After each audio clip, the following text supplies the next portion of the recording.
Hello दोस्तों, the horror truth YouTube channel में आप सबका स्वागत है। तो अब वक्त है कुछ डरावनी कहानियाँ सुनने का और डरने का। अगर आप हमारे चैनल पर नए हो तो इसी तरह की और डरावनी कहानियों के लिए हमारे चैनल द हॉरर ट्रूथ को सब्सक्राइब जरूर कर लें। अगर तुम सपने में कोई प्रेत देखते हो तो समझ लो कि कोई प्रेत तुम्हारे आसपास है। कभी कभी वो प्रेत अपनी उपस्थिति का ज़बरदस्त एहसास कराने के लिए तुम्हें सपने में ही चोट पहुंचाता है, और वो चोट तुम्हें वास्तविक रूप से भी कई दिनों तक परेशान भी कर सकती है। वीडियो चैनल पर क्रिएटर ये बात लगातार बोल रहा था। क्या बकवास सुन रहे हो तुम? ये वीडियो चैनल वाले दिन रात बस यही सब बकवास करते रहते हैं। कुछ अच्छी बातें भी सीख लिया करो, अदिति ने राहुल को समझाते हुए कहा। सही कह रही हो अदिति, ये सब बकवास सुनने से दिमाग में कई किस्म के भ्रम पल जाते हैं, राहुल ने वीडियो चैनल बंद करते हुए कहा। अदिति ने कहा, सुनो, 4 दिन के लिए मैं अपनी मम्मी के घर जा रही हूँ। तुम अपना खाने का क्या करोगे? कुछ घर से ही भिजवा दिया करूँ या तुम खाना खाने घर ही आ जाया करोगे? अदिति ने राहुल से पूछा। अरे यार, मेरे खाने की चिंता तुम मत करो, कुछ ना कुछ तो हो ही जाएगा। कभी तुम्हारे घर तो कभी ऑनलाइन ऐप से मंगा लिया करूँगा, राहुल ने जवाब दिया। ठीक है, मैं तुम्हारा खाना तैयार करके रखूँगी, आकर खा लेना या फिर पैक करवा के ले जाना, अदिति बोली। 4 दिन की ही तो बात है, तुम इतनी चिंता मत करो, मैं मैनेज कर लूँगा, राहुल बोला। अगले दिन चारों ओर अंधेरा देखकर राहुल का मन खाना खाने का नहीं कर रहा था, लेकिन अदिति की जिद की वजह से उसे उसके घर से 10 किलोमीटर दूर अपने ससुराल में जाना ही पड़ रहा था। क्या मुसीबत है यार, कैसा बेवकूफ़ हूँ मैं। शाम को ही खाना खाने निकल जाता तो अच्छा था, अब इतनी रात में घर से निकलना एक बेवकूफ़ी ही थी, राहुल ड्राइव करते हुए बड़बड़ा रहा था। सर्दियों का सीज़न होने की वजह से मेन रोड पर लगभग जाम था। इसी वजह से राहुल ने बाईपास ड्राइव करके ससुराल जाने का सोचा था, लेकिन अब अंधेरे की वजह से उसे चिड़चिड़ाहट सी होने लगी थी। तभी सामने रास्ते पर एक बड़ा सा पेड़ का तना पड़ा देखकर उसकी चिड़चिड़ाहट और ज़्यादा बढ़ गई। उसने कार रोककर तना हटाने का निर्णय लिया और कार रोक दी। पेड़ का तना काफ़ी भारी था। जैसे ही उसने वो तना उठाया, सामने काले कपड़े पहने अंधेरे में अंधेरे का हिस्सा बना वो हैवान उसके सामने आ गया। उसका मजबूत शरीर देखकर राहुल थोड़ा घबरा गया और पीछे हटा। वो इंसान था या हैवान, जो भी था, उसने आगे बढ़कर राहुल को पकड़ना चाहा। राहुल को कुछ नहीं सूझा और कार तक पहुंचना भी संभव नहीं था, इसलिए वो विपरीत दिशा में भागने लगा। वो इंसान या हैवान जो भी था, अब राहुल के पीछे दौड़ रहा था। रास्ता इतना खराब था कि राहुल चाहकर भी तेज नहीं दौड़ पा रहा था। राहुल ज़्यादा देर तक नहीं दौड़ सका और जल्दी ही उस हैवान ने राहुल को पीछे से पकड़ लिया और उसने अपनी विशाल भुजाओं से उसकी छाती पकड़ ली। उस हैवान की पकड़ इतनी मजबूत थी कि राहुल उसकी पकड़ से निकल नहीं पा रहा था। उस पकड़ की वजह से राहुल की छाती में भयानक दर्द होने लगा था और उसका दम घुट रहा था। दम घुटने के उन्हीं क्षणों में राहुल की आंख खुल गई और उस भयानक सपने का अंत हो गया। राहुल के चारों तरफ अंधेरा था। सर्दियों के मौसम में भी वो पसीने से तरबतर हो चुका था। और सबसे खतरनाक बात यह है, जहाँ से उस हैवान ने अपनी बाहों से राहुल की छाती पर कसी हुई थी, उसी जगह से उसी जगह अब राहुल को बहुत ही ज़्यादा असहनीय दर्द हो रहा था। तो ये सपना था, ये सच। तो दोस्तों, आज की हमारी ये कहानी यहाँ पर ख़त्म होती है। तो चलिए अब अगली कहानी शुरू करते हैं। संसार में ऐसी अनेक जेलें हैं जहाँ पर भूतों का वास माना जाता है। ये जेलें भूतहा जेल कहलाती हैं। अनेक लोगों द्वारा उन कैदियों के भूतों को देखने का दावा किया जाता है जिन्होंने लंबे समय तक कारावास की सज़ा काटी है।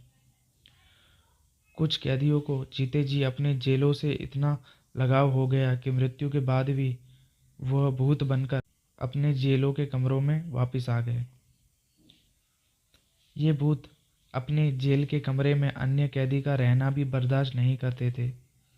नतीजा, कई जेलों के कमरों को हमेशा के लिए बंद करने का निर्णय लेना पड़ा। ब्रिटेन की डरहम जेल में नामी अपराधी डेविड डेविंसन को लाया गया था। यहीं पर डेविड ने अपनी ज़िंदगी के 50 साल गुजारे थे। जब उसकी सज़ा पूरी हुई तब तक डेविड को इस जेल से इतना लगाव हो चुका था कि रिहाई के बावजूद भी वो इसी जेल में रहना चाहता था।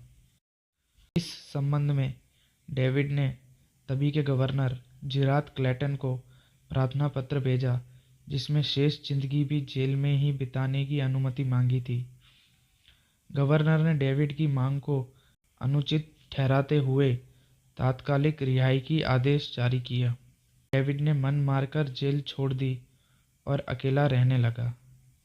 रिहाई के कुछ समय बाद ही डेविड की मृत्यु हो गई। डेविड के भूत ने उस डरहम जेल की उस कमरे में कब्जा जमा लिया जिसमें उसने सजा काटी थी। तब से डेविड के भूत ने उस कमरे में किसी भी कैदी को टिकने नहीं दिया। डेविड का भूत आधी रात को उसके कमरे में रह रहे कैदियों को इतना परेशान करता कि सभी कैदी चीख चाक कर बेहोश हो जाते थे। आखिरकार जेल प्रशासन ने जेल के उस कमरे को हमेशा के लिए बंद करने का निर्णय लिया। तो दोस्तों, आज की हमारी ये कहानी यहाँ पर ख़त्म होती है। तो चलिए अब अगली कहानी शुरू करते हैं। रात के करीब 2:30 बज रहे होंगे। नाइट शिफ्ट करने के बाद मैं पैदल ऑफिस से घर की ओर लौट रहा था। वाहन ना होने के कारण बीते 1 डेढ़ साल से महानगर के सूने जंगल और लंबी सड़कें मेरा हमसाया बनकर मेरे साथ चलती थी। बाप रे, इतनी लंबी लंबी और भूतिया सड़कें ख़त्म होने का नाम ही नहीं लेती थी। बस चलती रहती थी, रुकने का नाम ही नहीं लेती थी। कहीं ऐसा घनघोर अंधेरा कि पैर कहाँ पड़ रहा है ये भी पता नहीं चलता था, तो कहीं खंबे की लाइट से फूटते सफ़ेद प्रकाश में नहाती सड़कों की खूबसूरती देखने लायक होती थी। रोज़ाना का रूटीन होने के कारण अब इन सूनी और अंधेरी सड़कों से मुझे डर नहीं लगता था। इन्हीं सूने और जंगल वाले रास्तों पर दिन भर इतना हैवी ट्रैफिक और चहल पहल रहती थी कि एक कदम पैदल चलना भी मुश्किल हो जाता था। मई महीने की गर्मी में गुनगुनाता हुआ मैं आगे बढ़ ही रहा था कि अचानक आंख एक जगह पर जाकर रुक गई। सड़क के किनारे एक सभ्य सी अधेड़ उम्र की महिला खड़ी दिखाई दी। करीब 100-125 फुट की दूरी पर रही होगी। कंधे पर छोटा सा बैग लटका था, वहीं पैरों के पास भी एक ब्रीफकेस जमीन पर रखा दिखाई दे रहा था। सफ़ेद प्रिंट वाली साड़ी से अपना सर ढका हुआ था। उससे तो वो किसी भले घर की गृहिणी लग रही थी, लेकिन इतनी रात गए, वो भी शहर के भीतर से गुजरने वाले हाईवे पर, कुछ अजीब सा लग रहा था। हो सकता है मायके या ससुराल वालों ने बस में बिठा दिया हो और किसी कारणवश बस लेट हो गई हो और महिला को देर रात यहाँ उतरना पड़ा हो। शायद उसका घर यहीं कहीं आसपास ही होगा, या फिर शायद सवारी या ऑटो रिक्शा का भी इंतज़ार कर रही होगी। लेकिन इतनी रात गए रिक्शा कहाँ से मिलेगा? शायद घर का कोई परिजन गाड़ी लेकर आ रहा होगा। शायद सोचते हुए मैं उसके बहुत करीब आ गया। नज़रों से नज़रें टकराईं, मगर उसने ज़रा भी आंख नहीं झपकाई। मेरी आंखों में बराबर देखती रही। भय का नामो निशान तक नहीं था, वरना इतनी अंधेरी और सूनी रात में एक अकेली महिला कम से कम मुझ जैसे मवाली सरीखे इंसान को देखकर तो डर ही जाए। लेकिन वो तो लगातार घूरती रही, चेहरे पर ना कोई हाव ना कोई भाव। हाँ, होठों पर मुस्कुराहट बराबर जमी रही। मैंने ही अपनी आंखें झपकाईं और उधर से नज़र हटा ली, कहीं ऐसी वैसी तो नहीं। फिर एकदम से सिर झटका दिया।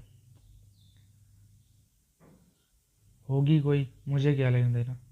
मैं तेज़ी से कदम बढ़ाते हुए अनजान महिला को क्रॉस कर गया। अनजाना सा डर और शर्म के कारण मैंने पीछे पलटकर फिर उसे नहीं देखा। न जाने वो क्या सोच बैठे। चलते चलते मैं दूसरी सड़क पर आ पहुंचा। अब वो सड़क और महिला पूरी तरह से ओझल हो चुकी थी। कहीं कोई भूत वूत तो नहीं थी। कहीं कोई भूत वूत तो नहीं थी। थोड़ी देर पहले भला लगने वाला रास्ता अब भयभीत करने लगा था। मैं जल्द से जल्द अपने घर पहुंचना चाहता था, इसीलिए मैं बहुत तेज़ी से चलने लगा। करीब पौना किलोमीटर ही चला था कि अचानक मुंह से चीख सी निकल गई। वो महिला करीबन 100 गज दूर उसके सामने सड़क किनारे ठीक उसी ढंग से खड़ी दिखाई थी, कंधे पर बैग और ज़मीन पर ब्रीफकेस। ये कब यहाँ आ गई? एक ही तो रास्ता है। ना कोई गाड़ी निकली और ना कोई वाहन, और ना ही वो पैदल दौड़ती हुई मुझसे आगे निकल गई। मेरा पूरा शरीर डर के मारे पसीने से तरबतर हो गया था। मुझे लगा कि आज की रात मेरी आखिरी रात है। वो भूतिया औरत है और कुछ देर में मुझे चबा चबा कर खा जाएगी। मैं बेतहाशा अपनी पूरी जान लगाकर भागा और इतनी तेज़ भागा कि पता ही नहीं चला कि वो औरत कब पीछे रह गई। भागता रहा और सीधा घर पर जाकर ही रुका। मेरी सांस बहुत तेज़ तेज़ चल रही थी। घर के बाहर ही कुछ पल खड़ा रहकर अपनी सांस को कंट्रोल किया। अगले दिन शाम करीब 5 बजे ऑफिस पहुंच गया। एक बुजुर्ग कर्मचारी को रात भर का सारा घटनाक्रम सुना डाला। नूर चाचा ने कहा, अरे कहीं तू बुछड़ खाने के पास की बात तो नहीं कर रहा ना? बुछड़ खाना? मैं हंसने लगा। नूर चाचा ने कहा, बुछड़ खाना, स्लाटर हाउस, जहाँ जानवर काटते हैं। नूर चाचा ने कहा, बेटा वो सड़क बहुत खतरनाक है। बहुत हादसे होते रहते हैं वहाँ पर। तेज़ रफ्तार बड़ी गाड़ियों ने बहुत सारे लोगों को कुचला है। सुना है कि कई साल पहले बस का इंतज़ार कर रही एक औरत को भी एक ट्रक ने रौंद डाला था। तुझे ही नहीं, बहुत सारे लोगों को वो औरत दिख चुकी है। लेकिन बेटा भली औरत की रूह लगती है, कभी किसी को नुकसान नहीं पहुंचाती। मैं हैरान था और परेशान भी। अब कैसे निकलूंगा उस रास्ते से रात को पैदल? और एक औरत की आत्मा की रूह से सामना हुआ है मेरा, वो भी भली औरत की रूह। तो दोस्तों, आज की हमारी ये कहानी यहाँ पर ख़त्म होती है। तो चलिए अब अगली कहानी शुरू करते हैं। ये बात उस समय की है जब मैं अपने गांव जा रहा था। मेरा गांव पहाड़ों के बीच बसा है। घनी आबादी से अलग मेरे गांव में एक कच्ची सड़क है जिस पर केवल एक ही बस चलती है जो गांव से बाहर तक ले जाती है और अंदर तक लाती है। मैं अपनी नानी के घर गया हुआ था और वहीं से लौट कर आ रहा था। रात का समय था। बस ने मुझे गांव के बाहर उतारा था क्योंकि सड़क गांव से बाहर की ओर थी और मेरा गांव काफ़ी अंदर था। पर इससे मुझे कोई ज़्यादा फ़र्क नहीं पड़ा क्योंकि पहले भी मैं बहुत बार सफ़र कर चुका हूँ। पर इस बार मैं काफ़ी देर रात गांव में पहुंचा था। मैंने अपना सामान उतारा और उसे उठाकर अपने घर की ओर चलने लगा। उस समय रात के लगभग 12:30 बजे थे और जैसा कि आप जानते हो, गांव में लोग जल्दी ही सो जाते हैं, और वैसा ही था। पूरा गांव सुनसान पड़ा था। ऐसा लग रहा था मानो जैसे गांव नहीं कोई जंगल में आ गया हूँ। मुझे अब थोड़ा डर लगने लगा था। मैं बस भगवान से प्रार्थना कर रहा था कि जल्दी से घर पहुँच जाऊँ। पर मेरा घर थोड़ा दूर था। लेकिन थोड़ी देर बाद मुझे मेरा दोस्त सोमू मिला। उसने मुझे दूर से इशारा किया। मैं यही सोच रहा था कि इतनी रात में वो यहाँ क्या कर रहा है। पर खैर छोड़ो, मैं तो बड़ा खुश था कि कम से कम मुझे कोई साथी तो मिल गया। अब मेरा डर कम हो गया था, क्योंकि इस सन्नाटे में चुप्पी तोड़ने के लिए कोई तो मेरे साथ था। उसने मेरे पास आकर मेरा बैग उठाया और मेरे आगे आगे चलने लगा। चलते हुए मैंने एक बात पर गौर किया कि ये इतना चुप चुप क्यों है। ये जब से मुझसे मिला है तब से कुछ नहीं बोला, क्योंकि मेरा दोस्त सोमू तो बहुत बातूनी है और ये तो इतना शांत। बड़ी अजीब बात थी। मेरा घर बस थोड़ी ही दूर पर था, पर अब वो दूसरा रास्ता लेके खेतों की तरफ बढ़ने लगा। मैंने उसको कहा, अरे भाई कहाँ जा रहा है तू? कब से देख रहा हूँ बड़ा ही चुप है, और ये खेतों की तरफ क्यों जा रहा है? तेरा दिमाग खराब हो गया है क्या? उसने मेरा हाथ पकड़ा और ज़बरदस्ती मुझे खेतों की तरफ खींचने लगा। उसका हाथ बहुत ठंडा था। मुझे समझते देर नहीं लगी कि ये मेरा दोस्त नहीं है। वो मुझे पास ही के एक कुएं की तरफ घसीटता हुआ ले जाने लगा। मैं ज़ोर ज़ोर से चिल्लाने लगा। मेरी आवाज़ सुनकर गांव के बहुत से लोग जाग गए और मेरी तरफ दौड़कर आने लगे। जब वो मेरे पास आए तब तक मैं बेहोश हो चुका था। सुबह जब मुझे होश आया तो मैं अपने घर पर था। मुझे उठा देखकर सब घरवाले मेरे पास आ गए और बोला, तुम ठीक तो हो? तुम्हें क्या हो गया था? तुम रात को बरगद के पेड़ से लिपटे हुए बेहोश पड़े थे। तुम्हारे साथ क्या हुआ था? मैंने उन्हें अपने साथ जो हुआ वो सब बताया, और उस समय मेरा दोस्त मोनू भी वहाँ पर था, और वो बोला कि मैं तो रात को अपने घर पर सो रहा था। तो वो कौन था जो मेरे साथ कल रात को था?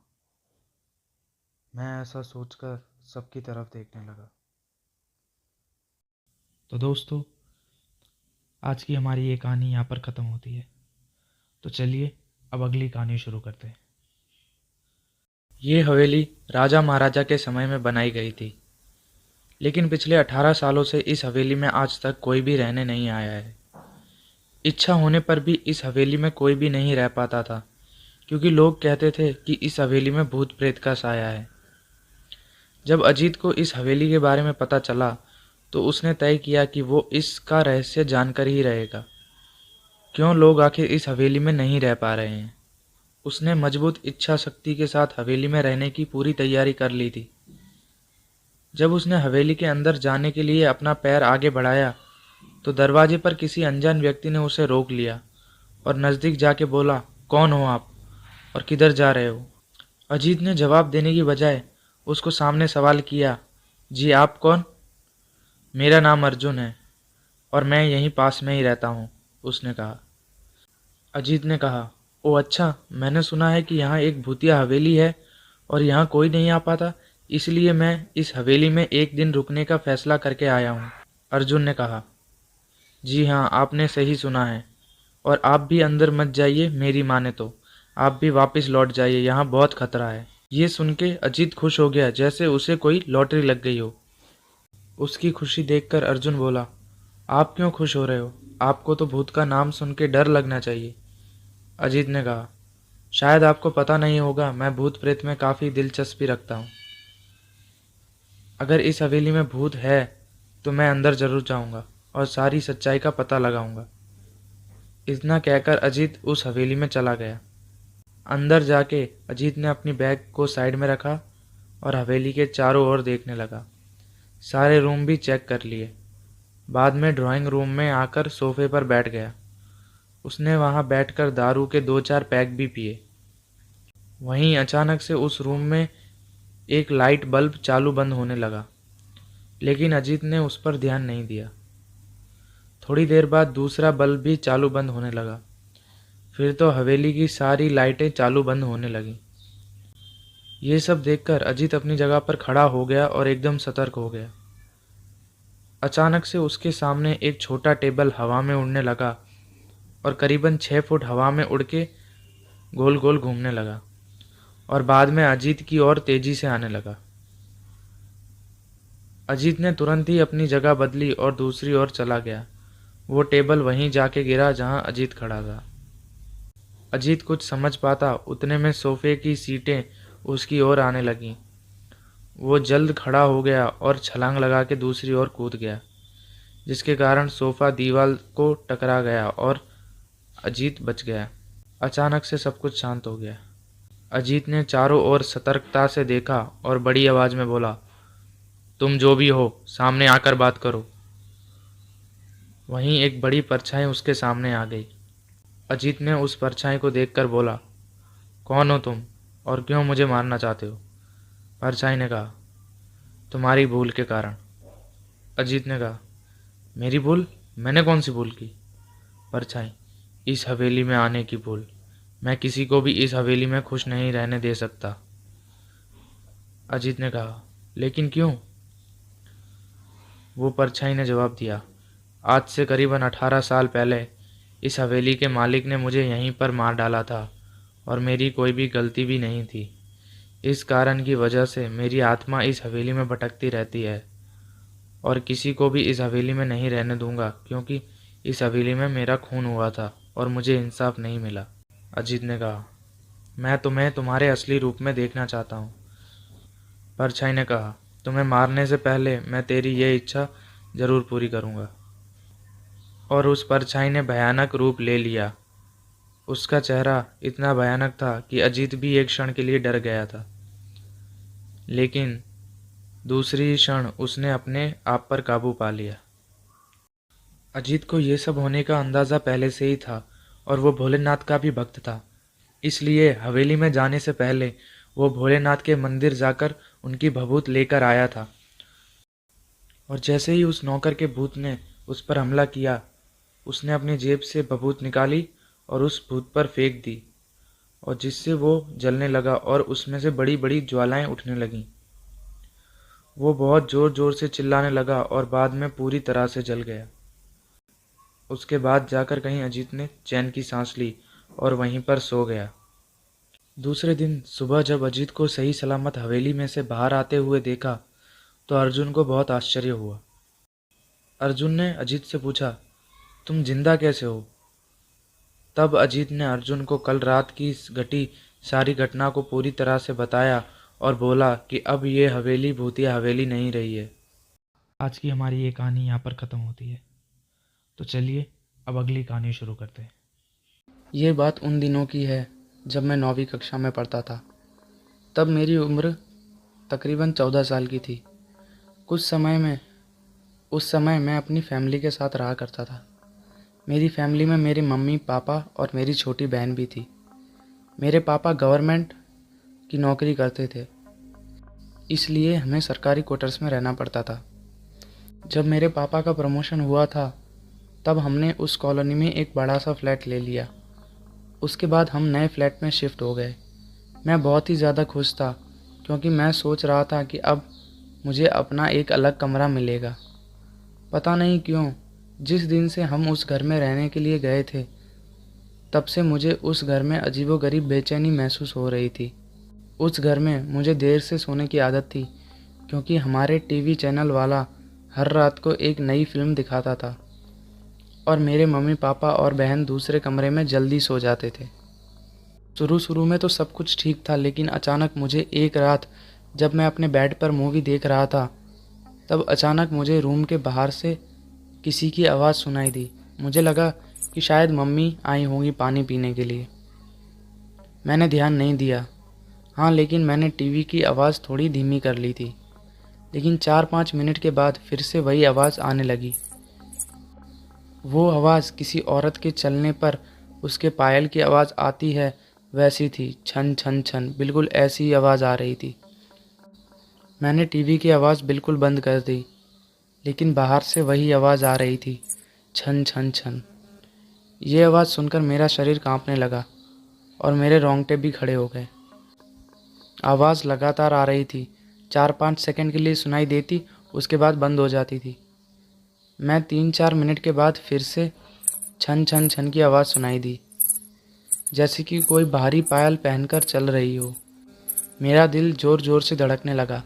ऐसा लग रहा था कि अभी मेरा दिल छाती में से बाहर निकल के मेरे मुंह में आ जाएगा। पता ही नहीं चल रहा था कि मैं अब क्या करूं। मैंने सोचा कि मैं अपने मम्मी पापा को उठाकर उन्हें सारी बात बता देता हूं। बाद में मैंने हिम्मत करके दरवाज़ा खोला तो अचानक वही आवाज़ सुनाई दी, छन छन छन। उस समय वह आवाज़ बिल्कुल मेरे सामने से आ रही थी। ऐसा लग रहा था कि कोई नई शादीशुदा स्त्री चलकर मेरे पास आ रही हो, लेकिन सिर्फ आवाज़ ही आ रही थी।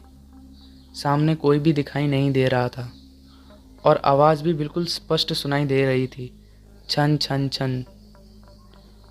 मैंने मम्मी पापा को जगा दिया और सारी सच्चाई उनको बता दी। मेरे पापा इस बात को मानने के लिए बिल्कुल तैयार नहीं थे।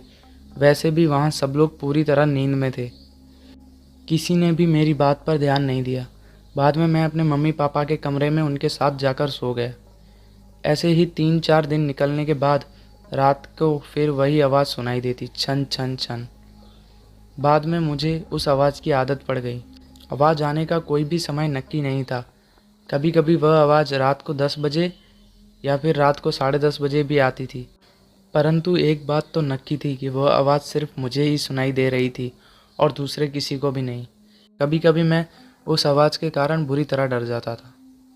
8-9 महीने के बाद हमें एक नया फ्लैट मिल गया और हम वहाँ पर शिफ्ट हो गए।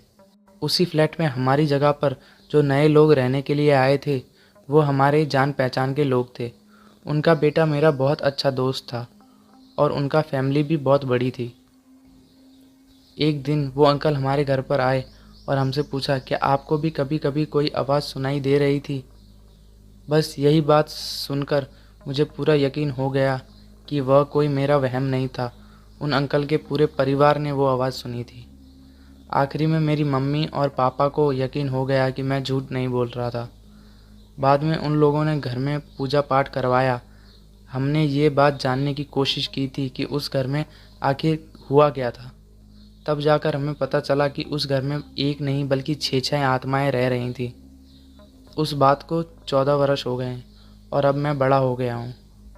मुझे पता नहीं है कि क्या आज भी वही आवाज़ सुनाई दे रही है या नहीं, लेकिन आज भी मैं उस आवाज़ के बारे में सोचता हूँ तो मेरे मन में एक अजीब सा डर लगने लगता है। भगवान की कृपा है कि आज सब कुछ ठीक है। तो दोस्तों, आज की हमारी ये कहानी यहाँ पर ख़त्म होती है। तो चलिए अब अगली कहानी शुरू करते हैं। मयंक एक मल्टीनेशनल कंपनी में ब्रांच मैनेजर की जॉब करता था। एक दिन मयंक को ऑफिस से घर आने में लेट हो गया था। सर्दी का मौसम होने के कारण रात भी जल्दी हो गई थी। ठंड भी बहुत ज़्यादा हो रही थी। रास्ते में चलते चलते मयंक को अचानक से आवाज़ सुनाई दी, रुक जाओ। मयंक वहीं पर रुक गया और पीछे मुड़ के देखा, लेकिन पीछे कोई भी नहीं था। फिर से वही आवाज़ सुनाई दी, सामने देखो। जैसे ही मयंक ने सामने देखा तो उसको ज़मीन पर चमकती हुई चीज़ दिखाई दी।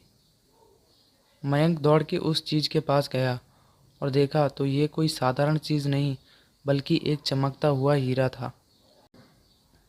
उसने वो हीरे को अपने हाथ में लिया और उसकी चमक देखकर मयंक की खुशी का पारा ना रहा। लेकिन मयंक को ये पता नहीं था कि ये कोई साधारण हीरा नहीं बल्कि एक मायावी हीरा है। अचानक उस हीरे में से आवाज़ आई, अगर तुम्हें और हीरे चाहिए तो इस ज़मीन को खोदो, इस ज़मीन के नीचे बहुत सारे हीरे हैं। मयंक खुश हो गया। उसने उस हीरे को अपनी जेब में डाला और ज़मीन खोदने लगा। करीबन 2 फीट खोदने के बाद अचानक मयंक डर के मारे चिल्लाने लगा और इसके कारण उसका संतुलन खो गया और वो ज़मीन पर गिर गया, क्योंकि उस गड्ढे में हीरे मोती नहीं बल्कि किसी इंसान का कटा हुआ सर मिला। अचानक वो सर हवा में उड़ने लगा और बोला, डरो मत, मैं तुम्हें कोई हानि नहीं पहुंचाऊंगा। मैं तुम्हें बहुत सारे हीरे जवाहरात भी दूंगा, बस मेरी बात को ध्यान से सुनो और मैं जहाँ चाहता हूँ वहाँ मेरे पीछे आ जाओ। फिर वह सिर हवा में उड़ के जंगल की ओर बढ़ने लगा। करीबन 1 किलोमीटर चलने के बाद वो सिर रुका और मयंक भी रुक गया। फिर उस सिर ने मयंक से कहा कि ज़मीन के भीतर बहुत सारे हीरे मोती जवाहरात छुपे हुए हैं, इस ज़मीन पे खोदकाम शुरू करो। मयंक खुश हो गया और ज़मीन को खोदना शुरू कर दिया। खोदते खोदते उस ज़मीन के नीचे हीरे मोती तो नहीं मिले बल्कि उस सिर का कटा हुआ धड़ मिला। उस सिर ने कहा, अब तुम्हें एक आखिरी काम करना है, उसके बाद मैं तुम्हें माला माल कर दूंगा। तुम्हें कहीं से भी एक लोटा खून लाना होगा। मयंक ने बोला, 1 लोटा खून? पर मैं 1 लोटा खून कहाँ से लेके आऊँगा? उस सिर ने कहा, चलो मेरे साथ। वो डरावना चेहरा मयंक को अपने साथ लेकर थोड़ी दूर पे गया और वहाँ उसे एक इंसान को जाते हुए देखा। वो सिर बोला, उस इंसान को मारकर उसका खून ले आओ। मयंक डर गया और बोला, नहीं नहीं, ये मुझसे नहीं होगा, मैं ये नहीं कर सकता। अगर तुमने ये काम नहीं किया तो मैं तुझे बहुत बड़ी मुसीबत में डाल दूंगा, फिर तुम्हारी पूरी ज़िंदगी नर्क बन जाएगी। मयंक ने हाथ जोड़कर उससे कहा, मुझे माफ़ कर दो, अगर मैंने उसे मारा तो पुलिस मुझे गिरफ्तार कर लेगी और मुझे जेल जाना पड़ेगा। उस सिर ने अपने तंत्र मंत्र की शक्ति से एक छुरी और लोटा प्रकट किया और गुस्से से बोला, अगर तुम मेरा ये काम नहीं करोगे तो मैं तुम्हारे पूरे परिवार को मौत के घाट उतार दूंगा। मयंक ने मजबूरी में आकर उस आदमी को मार डाला और उसका खून लेकर उस सिर के पास आ गया। वो सिर खून को देखकर बहुत खुश हुआ और बोला, ये खून मेरे शरीर पे डाल दो। उस सिर के कहने पर मयंक ने खून को उसके शरीर पर डाल दिया। फिर कुछ ही देर में वो कटा हुआ सिर अपने शरीर पर जाके जुड़ गया। ये सब देखकर मयंक की हालत अब खराब होने लगी। वो उस भूत को देखकर काफ़ी डर गया। जैसे ही वो भूत जिंदा हुआ तो वो ज़ोर ज़ोर से हंसने लगा और डरावनी आवाज़ में बोला, तुमने बहुत बड़ी गलती कर दी है कि तुमने मुझे फिर से ज़िंदा कर दिया। अब मैं सिर्फ तुम्हें ही नहीं बल्कि इस पूरे शहर को मौत के घाट उतार दूंगा। डर के मारे मयंक के मुंह में से आवाज़ भी नहीं निकल रही थी। वो अपनी जान बचाने के लिए वहाँ से दौड़ा, लेकिन उस भूत ने छलांग लगाकर मयंक को ज़मीन पे गिरा दिया और बोला, मुझे बहुत भूख लगी है, अब मैं तुम्हारा मांस खाऊंगा। जैसे ही वो भूत मांस खाने के लिए आगे बढ़ा कि तुरंत ही उसका सिर धड़ से अलग हो गया। मयंक समझ नहीं पाया कि आखिर ये चमत्कार हुआ कैसे। जब मयंक ने पीछे मुड़ के देखा तो अघोरी बाबा खड़े थे। उन अघोरी बाबा ने कहा, जब तुमने उस आदमी को मारकर उसका खून ले जा रहे थे तभी मैंने देख लिया था और समझ गया कि कुछ तो बुरा होने वाला है, इसलिए मैं तुम्हारे पीछे पीछे यहाँ तक चला आया और मैंने अपनी मंत्र की शक्ति से उस भूत को फिर से मार दिया। अब तुम निश्चिंत होकर अपने घर जा सकते हो, अब तुम पर कोई खतरा नहीं है। आज भी मयंक जब उस बात को याद करता है तो उसकी रूह तक कांपने लगती है। तो दोस्तों, आज की हमारी ये कहानी यहाँ पर ख़त्म होती है। तो चलिए अब अगली कहानी शुरू करते हैं। ये कहानी उन 4 दोस्तों की है जिनके साथ कुछ ऐसी घटना घटी जिससे उनका पूरा जीवन ही बदल गया। आइए जानते हैं कि ऐसा क्या हुआ था उन लोगों के साथ। मुंबई शहर की रहने वाली प्रिया शर्मा अपने दोस्तों के साथ रवि, साहिल और विजय के साथ शिमला जाने का प्लान बनाती है। वो सब शिमला जाने के लिए बस में बैठ गए और कुछ ही देर में प्रिया सो गई। अचानक प्रिया की नींद खुल गई तो उसने देखा कि बस में कोई नहीं था, बस का ड्राइवर भी तक नहीं। बस अपने आप ही चल रही थी, उनके सारे दोस्त भी बस में नहीं थे।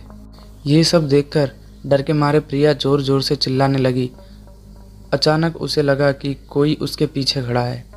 जब उसने पीछे मुड़कर देखा तो वहाँ पर एक स्त्री बैठी हुई थी। उस स्त्री का चेहरा जला हुआ था। ऐसा लग रहा था कि किसी ने उसके चेहरे पर एसिड फेंका हो। एक भयंकर चेहरा देखकर प्रिया ने चिल्लाना शुरू किया, बचाओ बचाओ बचाओ। और अचानक प्रिया की नींद उड़ गई। वो एकदम डरी हुई और पसीने से पूरी भीग गई थी।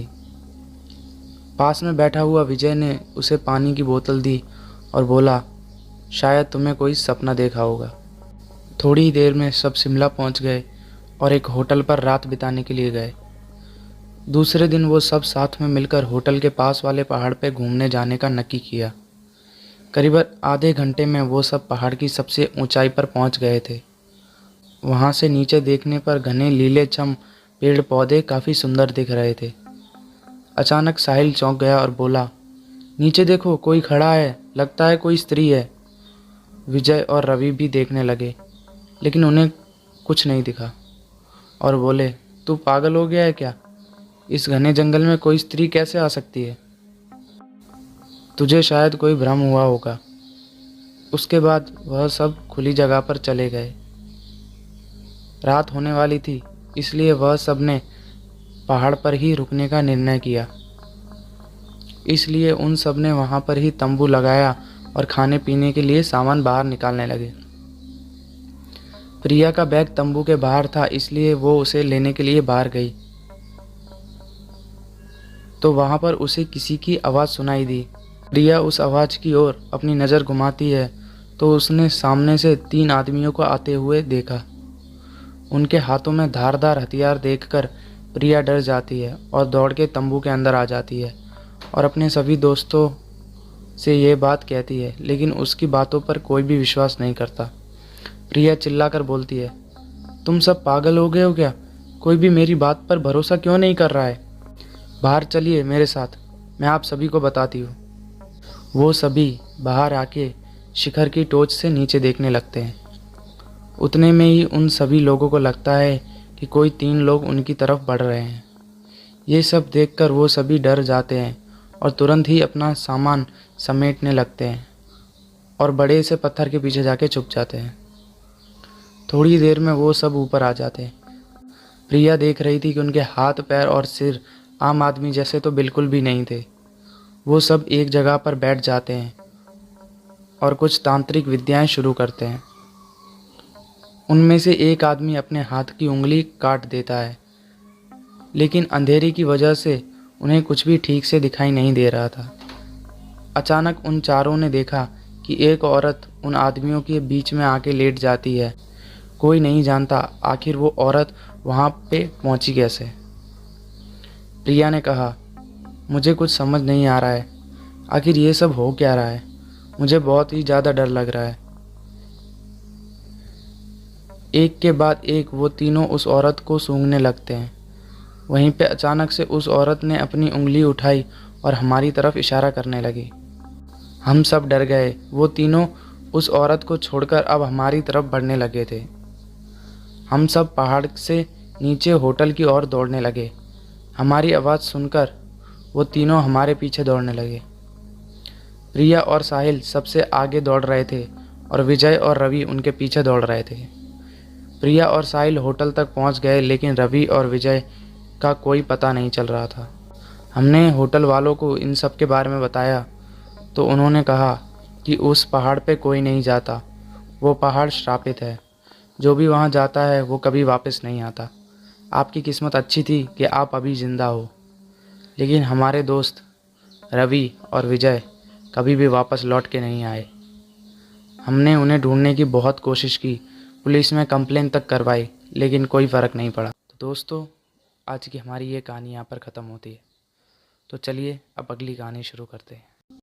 आज मैं बहुत ही ज़्यादा खुश हूँ, क्योंकि आज पूरे 11 साल बाद अमेरिका से मेरा दोस्त अपनी पढ़ाई पूरी करके वापस लौट रहा है।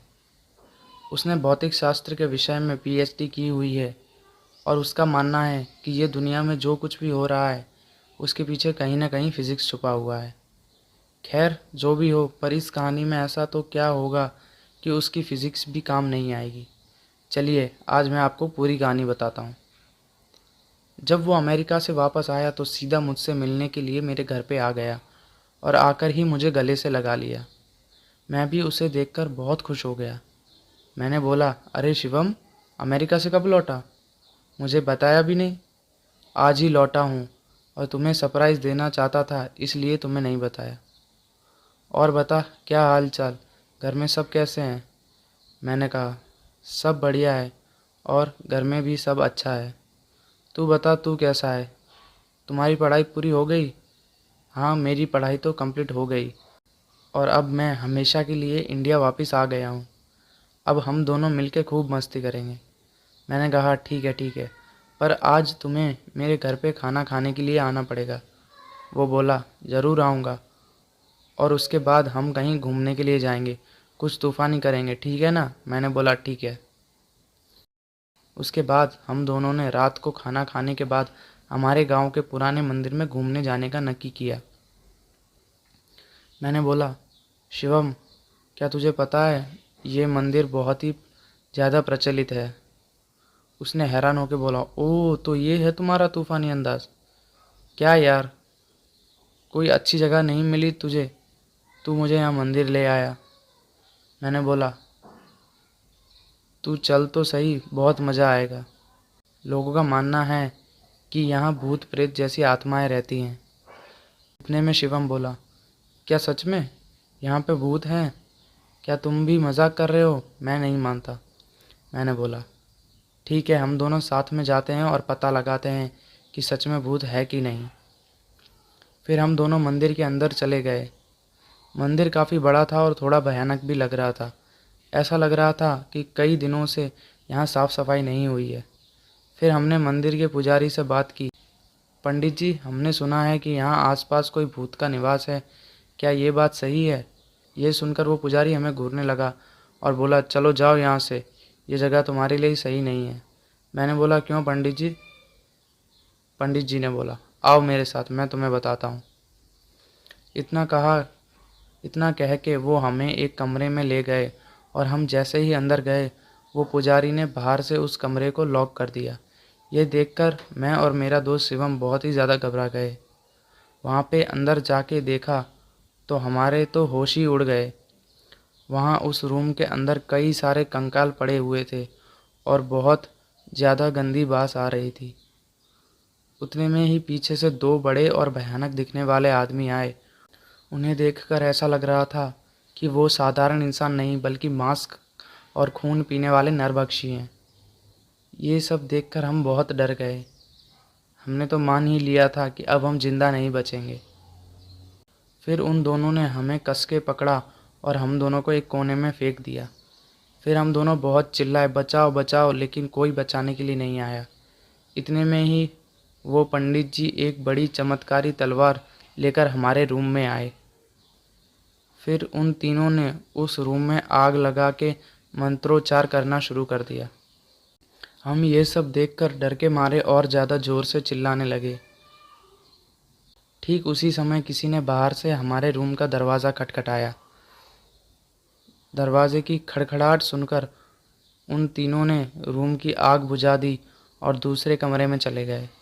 हमने तुरंत ही उठकर उस रूम का दरवाज़ा खोल दिया। दरवाजे के सामने उस मंदिर के ट्रस्टी और आसपास के रहने वाले लोग खड़े थे। हम कुछ बोलते उससे पहले ही उन लोगों ने हमें धमकाना शुरू कर दिया। तुम दोनों कौन हो? यह मंदिर में चोरी करने के लिए आए हो? सच बताओ वरना हम पुलिस को बुलाएंगे। हमने सब कुछ सच बता दिया, लेकिन उन्होंने हमारी बात पे भरोसा नहीं हो रहा था, बल्कि उल्टा हमें ही डांटने लगे। तुम दोनों क्या बोल रहे हो? नशा करके आए हो क्या?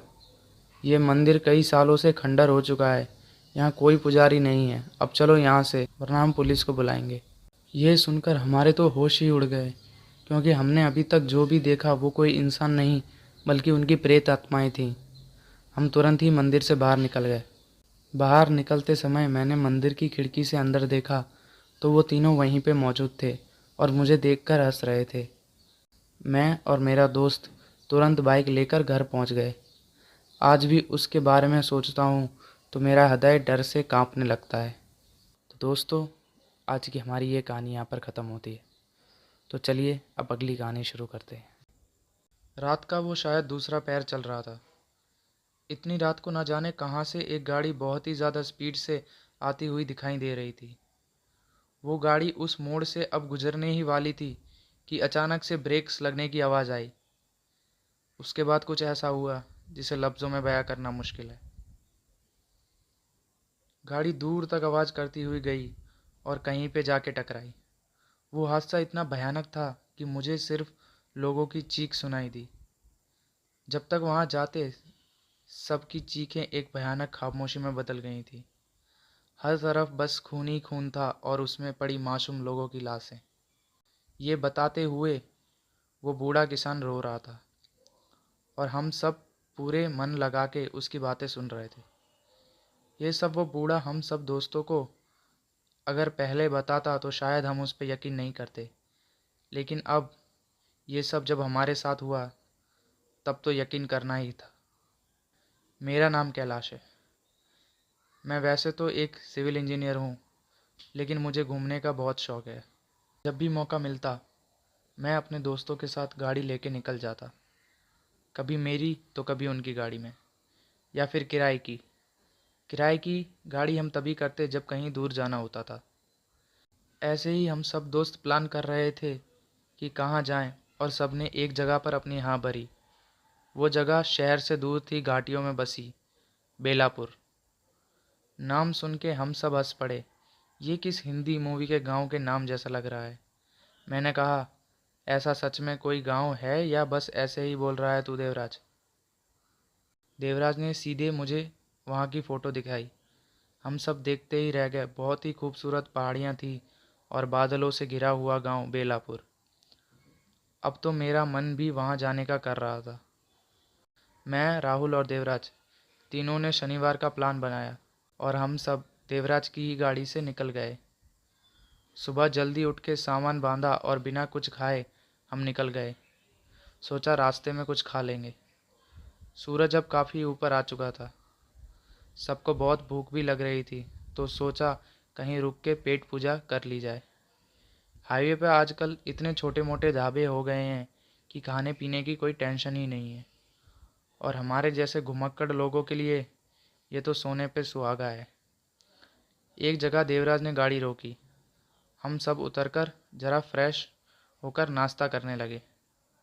नाश्ता करने के बाद सीधा बेलापुर के लिए निकल पड़े। बेलापुर शायद शाम तक पहुंचने वाले थे। रास्ते में और भी कुछ अच्छी वाली जगहें देवराज को पता थी, सो वो वहाँ से होकर जाने वाला था। गाड़ी चल रही थी और मंजिल जैसे आने को ही थी। सब लोग बहुत ही बेचैन थे। वैसे तो ये सब नॉर्मल था, लेकिन कुछ होने वाला हो तो इंसान को उसका एक पूर्व सूचना भगवान देने लगता है। ऐसा सुना था मैंने अपने बुजुर्गों से। जो भगवान को मानते हैं और उनमें आस्था रखते हैं, वो इस बात को ज़रूर मानेंगे। ये मैंने बहुत बार सुना है। कुछ होने से पहले हम सतर्क रहें, या कोई अनहोनी ना हो या होने वाली हो, इसका अंदेशा थोड़ा सा तो लग ही जाता है।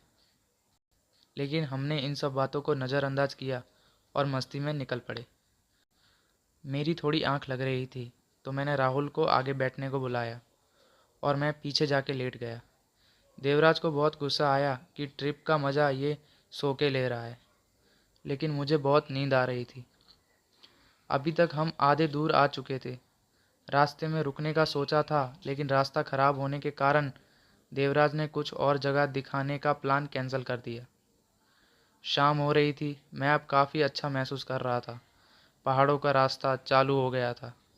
घना जंगल और पहाड़ दोनों को काटते हुए रास्ता एक मोड़ पे लग रहा था कि जैसे ये आखिरी हो। अचानक देवराज ने ब्रेक्स लगाए। मेरा सर सीधा सीट से टकराया। क्या हुआ रे देवराज?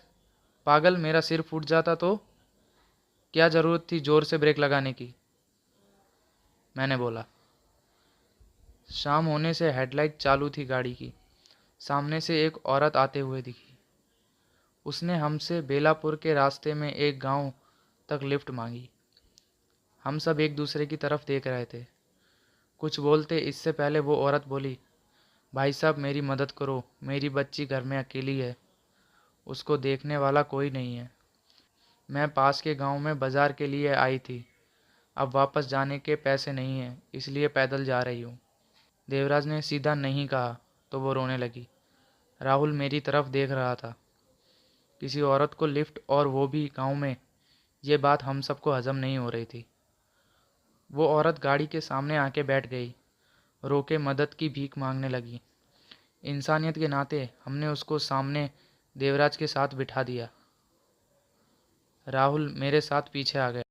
राहुल से रहा नहीं गया तो उसने पूछ ही लिया, बहन जी आपको ऐसे किसी को लिफ्ट मांगते हुए देख के हम सब चौंक गए, क्योंकि ये गांव का इलाका है, ऐसे सब पर विश्वास नहीं होता।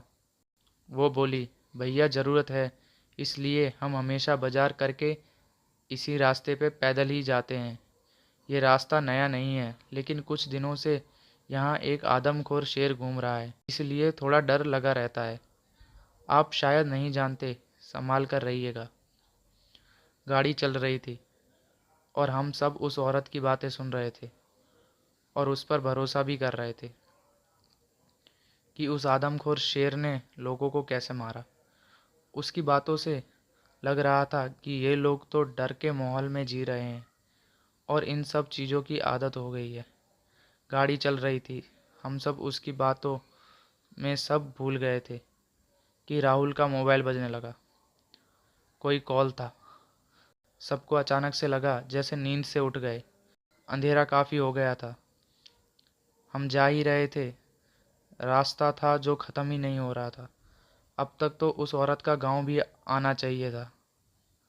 अचानक मेरे मन में ये बात आई कि उस औरत ने बोला था कि उसका गांव तो पास में है, लेकिन अभी तक आया ही नहीं। और ख़ास बात तो ये थी कि हमने उसके गांव का नाम भी नहीं पूछा था। मैंने राहुल को इशारा किया। देवराज से सीधी बात नहीं कर सकता था। वो औरत कुछ गलत मतलब निकालती। मैं देवराज से गाड़ी रोकने को कहा। उसने बाजू में गाड़ी रोक दी। हम अपने पैर दर्द कर रहे हैं ये बोलकर नीचे उतर गए। देवराज अभी भी गाड़ी में ही था। रात के 11 बज चुके थे। किसी ने ध्यान नहीं दिया। बाहर घना जंगल लग रहा था और बाजू में खेत भी थे शायद। दूर से कोई आते हुए दिखा। तभी झाड़ी में से भेड़िए की चिल्लाने की आवाज़ आई। हमको पसीना छूटने लगा। सामने से कोई साइकिल वाला आ रहा था। उसने हमें देखा और अपनी टॉर्च हमारी तरफ की और बोला, अरे कौन हो, यहाँ क्या कर रहे हो? मैंने बोला, बाबा हम शायद से रास्ता भटक गए हैं। काफ़ी देर से घूम रहे हैं लेकिन बेलापुर तो आ ही नहीं रहा और ना ही उस औरत का गांव। राहुल ने देखा कि वो आदमी काफ़ी बूढ़ा था, इसलिए उसने उनको बाबा कहा। बूढ़ा बोला, कौन औरत बेटा? इतने में देवराज आया और बोला, वो जो औरत हमारी गाड़ी में बैठी है ना, वो बूढ़ा आदमी गाड़ी के पास जाके देखने लगा। हम भी पास गए। अब सबकी नींद उड़ चुकी थी। अरे भाई, वहाँ तो कोई औरत नहीं थी। अब देवराज को संभालना पड़ा। उसको मानो झटका लगा था। वहाँ कोई औरत नहीं थी। हम कुछ समझ नहीं पाए। तभी वो आदमी ने पूछा, तुम सबको वो औरत कहाँ मिली थी?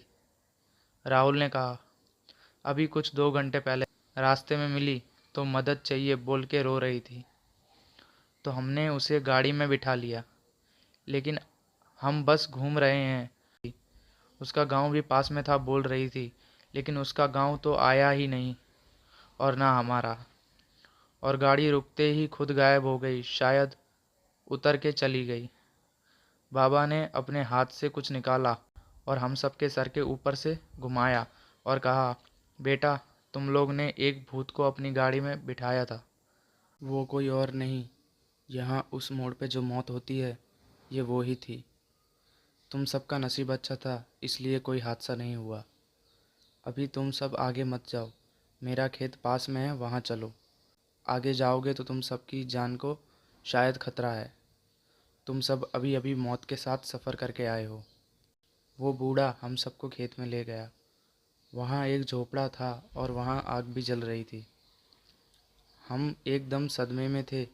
क्या हो रहा था कुछ समझ नहीं आ रहा था। आग के पास बैठ के थोड़ा अच्छा लग रहा था।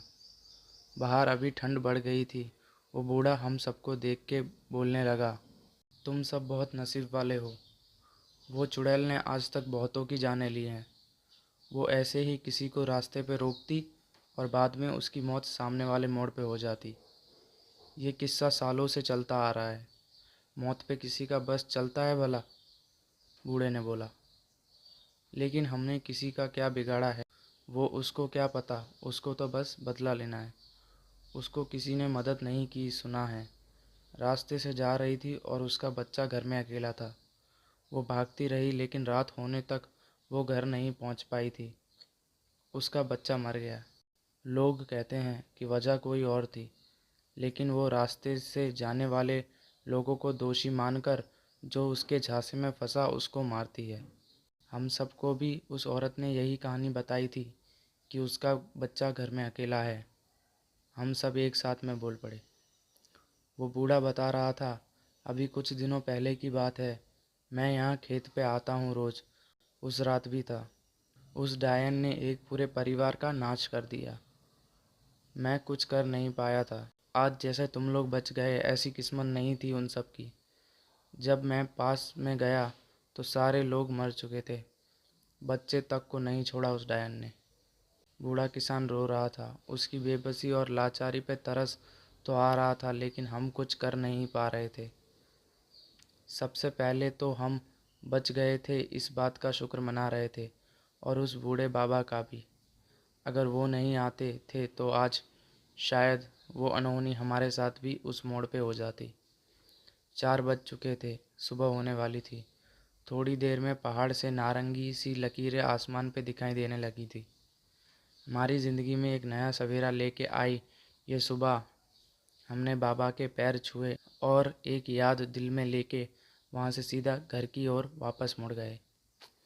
बेलापुर सामने था, लेकिन किसी का वहाँ जाने का मन नहीं था। हम जैसे ही घर की तरफ मुड़े, खिड़की से हम सब ने रुक के पीछे की ओर देखा। वहाँ पे वो मोड़ था जहाँ पे न जाने कितनों की जानें गई थी। आज की हमारी ये कहानी यहाँ पर ख़त्म होती है। तो चलिए अब अगली कहानी शुरू करते हैं। ये बात आज से लगभग 200 साल पहले की है, जब पूरी दुनिया में धीरे धीरे ये खबर फैलने लगी कि कोई इंसानों का खून पीकर उन्हें मार दे रहा है। और वो दिन ज़्यादा दूर नहीं था जब ये खबर हमारे राज्य में भी गूंजने लगी। लोगों में ये खबर बहुत तेज़ी से फैलने लगी। प्रेत जैसे डरावने दिखने वाले लोग जिनके 2 बड़े दांत होते हैं, वो हमारे राज्य में घुस आए हैं। प्रेत जैसे डरावने दिखने वाले लोग जिनके 2 बड़े दांत होते हैं, वो हमारे राज्य में घुस आए हैं। उनके बारे में ये भी वहाँ के लोग कहते थे कि वो हवा की तरह तेज हैं। कुछ दिन बाद ही ये बात सच होती दिखाई देने लगी। एक दिन एक लड़की अपने घर में सो रही थी। तभी वहाँ पर प्रेत जैसे दिखने वाले प्राणी उसके घर में घुस गए। उसके बाद वो प्रेत उसको अपनी हवस का शिकार बनाकर उसके गले पर काट लेता है और उसका खून चूसकर उसे मार डालता है। उसके बाद तो जैसे सिलसिला सा ही शुरू हो गया था। आए दिन किसी न किसी आदमी या औरत की लाश मिलती थी। हर लाश के गले पर दांत के निशान मिलते थे। तब सभी ने ये प्रेत जैसे दिखने वाले प्राणियों का नाम रक्त पिशाच रखा। ये तो बस रक्त पिशाच का कहर की शुरुआत हुई थी। पिशाच के डर से अब रातों को लोगों ने बाहर निकलना भी बंद कर दिया था, क्योंकि रात को ही वो बाहर आते थे। पिशाच को जो लड़की या औरत पसंद आती, वो उन्हें अपने हवस का शिकार बनाकर उनका खून पीकर उन्हें मार डालते थे। और जब कोई आदमी या औरत उन्हें ज़्यादा पसंद आ जाते थे, तो वो उन्हें काटकर अपने जैसा बना देते थे, जिससे फिर वो आदमी या औरत अब इंसान नहीं रहता था। वो उनके साथ उन्हीं जैसा बन जाता था और उन्हीं पिशाचों की तरह पिशाच बनकर इंसानों का खून पीने लगता था। ये बात जैसे ही हमारे राजा को पता चली, तो उन्होंने इस बात की तहकीकात करने के लिए अपने सिपाहियों को इस बात की सच्चाई पता लगाने के लिए भेज दिया। उन्हीं सिपाहियों का सेनापति, जिसका नाम सत्यप्रकाश सिंह था, वो बहुत ही ज़्यादा बहादुर और निडर था। उन्होंने राजा की आज्ञा का पालन करते हुए इस बात की तह तक जाने का विचार बना लिया। ये राज्य में अपना भेष बदलकर प्रजा के बीच चले जाते और वहाँ उनको पिशाच के खौफ का कहर पता चलता। इस बात में सच्चाई है या नहीं है, ये जानने के लिए 5 सिपाहियों को जंगल में भेजा गया। इन्हें लगा कि शायद कोई खूंखार जानवर हमारे राज्य में घुस आया है। जंगल में चारों तरफ सन्नाटा और अंधेरा था। जब वो 5 सिपाही जंगल में थोड़ी दूर पहुंचते हैं, तो उन्हें किसी इंसान के चीखने की आवाज़ सुनाई देती है।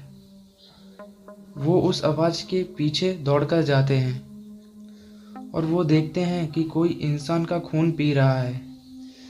ये देखकर वो भाला लेकर उसकी तरफ दौड़ते हैं, पर वो अचानक से कहीं गायब हो जाता है और वो इंसान वहाँ मर चुका होता है। ये सिपाही कुछ सोच पाते कि वो क्या बला थी, उससे पहले सबसे पीछे खड़ा उनका सिपाही गायब हो जाता है और थोड़ी देर बाद इनके ऊपर ही उस सिपाही की लाश गिरती है जिसके गले में वही काटने का निशान था। ये देखकर चारों सिपाही बहुत ज़्यादा डर जाते हैं। वो हर तरफ देखने की कोशिश करते हैं और उन्हें कुछ नज़र नहीं आता। तभी सामने से बहुत तेज़ एक पिशाच उनकी तरफ हमला करता है और एक सिपाही को पकड़कर उसका खून चूसने लगता है। बाकी सिपाही उस पर अपने भाले चलाते हैं पर उसे कुछ नहीं होता। तभी पीछे से एक और औरत पिशाच उनमें से एक सिपाही पर हमला करती है और उसे मार डालती है। बाकी के 2 सिपाही वहां से अपनी जान बचाकर तेजी से भाग जाते हैं, पर उन्हें नहीं पता था कि उनका पाला किससे पड़ा है। वो पिशाच चुटकी भर में ही दोनों को मार डालते हैं। जब सुबह होती है और सिपाही वापस नहीं आते, तब सेनापति सत्यप्रकाश को बहुत ज़्यादा चिंता होती है और इस बात का पता लगाने के लिए वो खुद सुबह उस जंगल में जाते हैं और उन्हें वहाँ पर उन 5 सिपाहियों की लाश अलग अलग जगह पर खून से लथपथ मिलती है। तब सेनापति को लगता है वो पिशाच शायद सच में है और वो शायद इस जंगल में ही है। इसलिए वो वापस जाते हैं और करीब 25 सिपाहियों के साथ वापस जंगल में आते हैं, क्योंकि और सिपाही राजा की आज्ञा से पूरे राज्य में फैले हुए थे। इसलिए सेनापति के पास उस समय सिर्फ 25 सिपाही और बचे थे।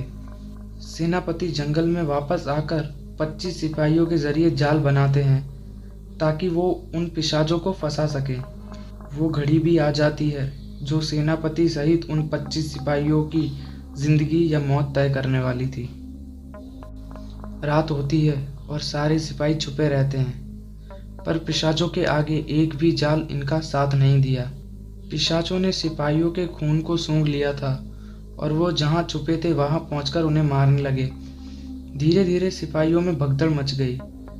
तब सेनापति ने उन्हें अपने पास आकर एकजुट होकर पिशाचों से लड़ने को कहा। जब बच्चे सिपाही सेनापति के पास आकर खड़े हुए तो उनकी गिनती 25 से अब 13 हो चुकी थी। तभी उन्हें चारों तरफ से अजीब अजीब आवाज़ सुनाई देने लगी। उसके बाद एक के बाद एक सिपाहियों को ज़मीन से पेड़ पर खींचकर पिशाच ले जाने लगे। सेनापति ने तब सिपाहियों को पेड़ से दूर खड़े रहने को कहा और कहा कि वो ऊपर ही हैं, अपने हथियार तैयार रखो। अब तक सिपाहियों की संख्या 6 हो चुकी थी। तभी 3 पिशाचों ने उन पर सामने से हमला कर दिया। सिपाहियों ने अपनी पूरी ताकत से उनसे लड़ने की कोशिश की, पर उनके हथियार उन रक्त पिशाचों के आगे कुछ भी नहीं थे। उन पिशाचों ने एक एक करके सेनापति सहित सभी सिपाहियों को खत्म कर दिया। कुछ दिन बाद राजा ने इन पिशाचों का तोड़ ढूंढ लिया।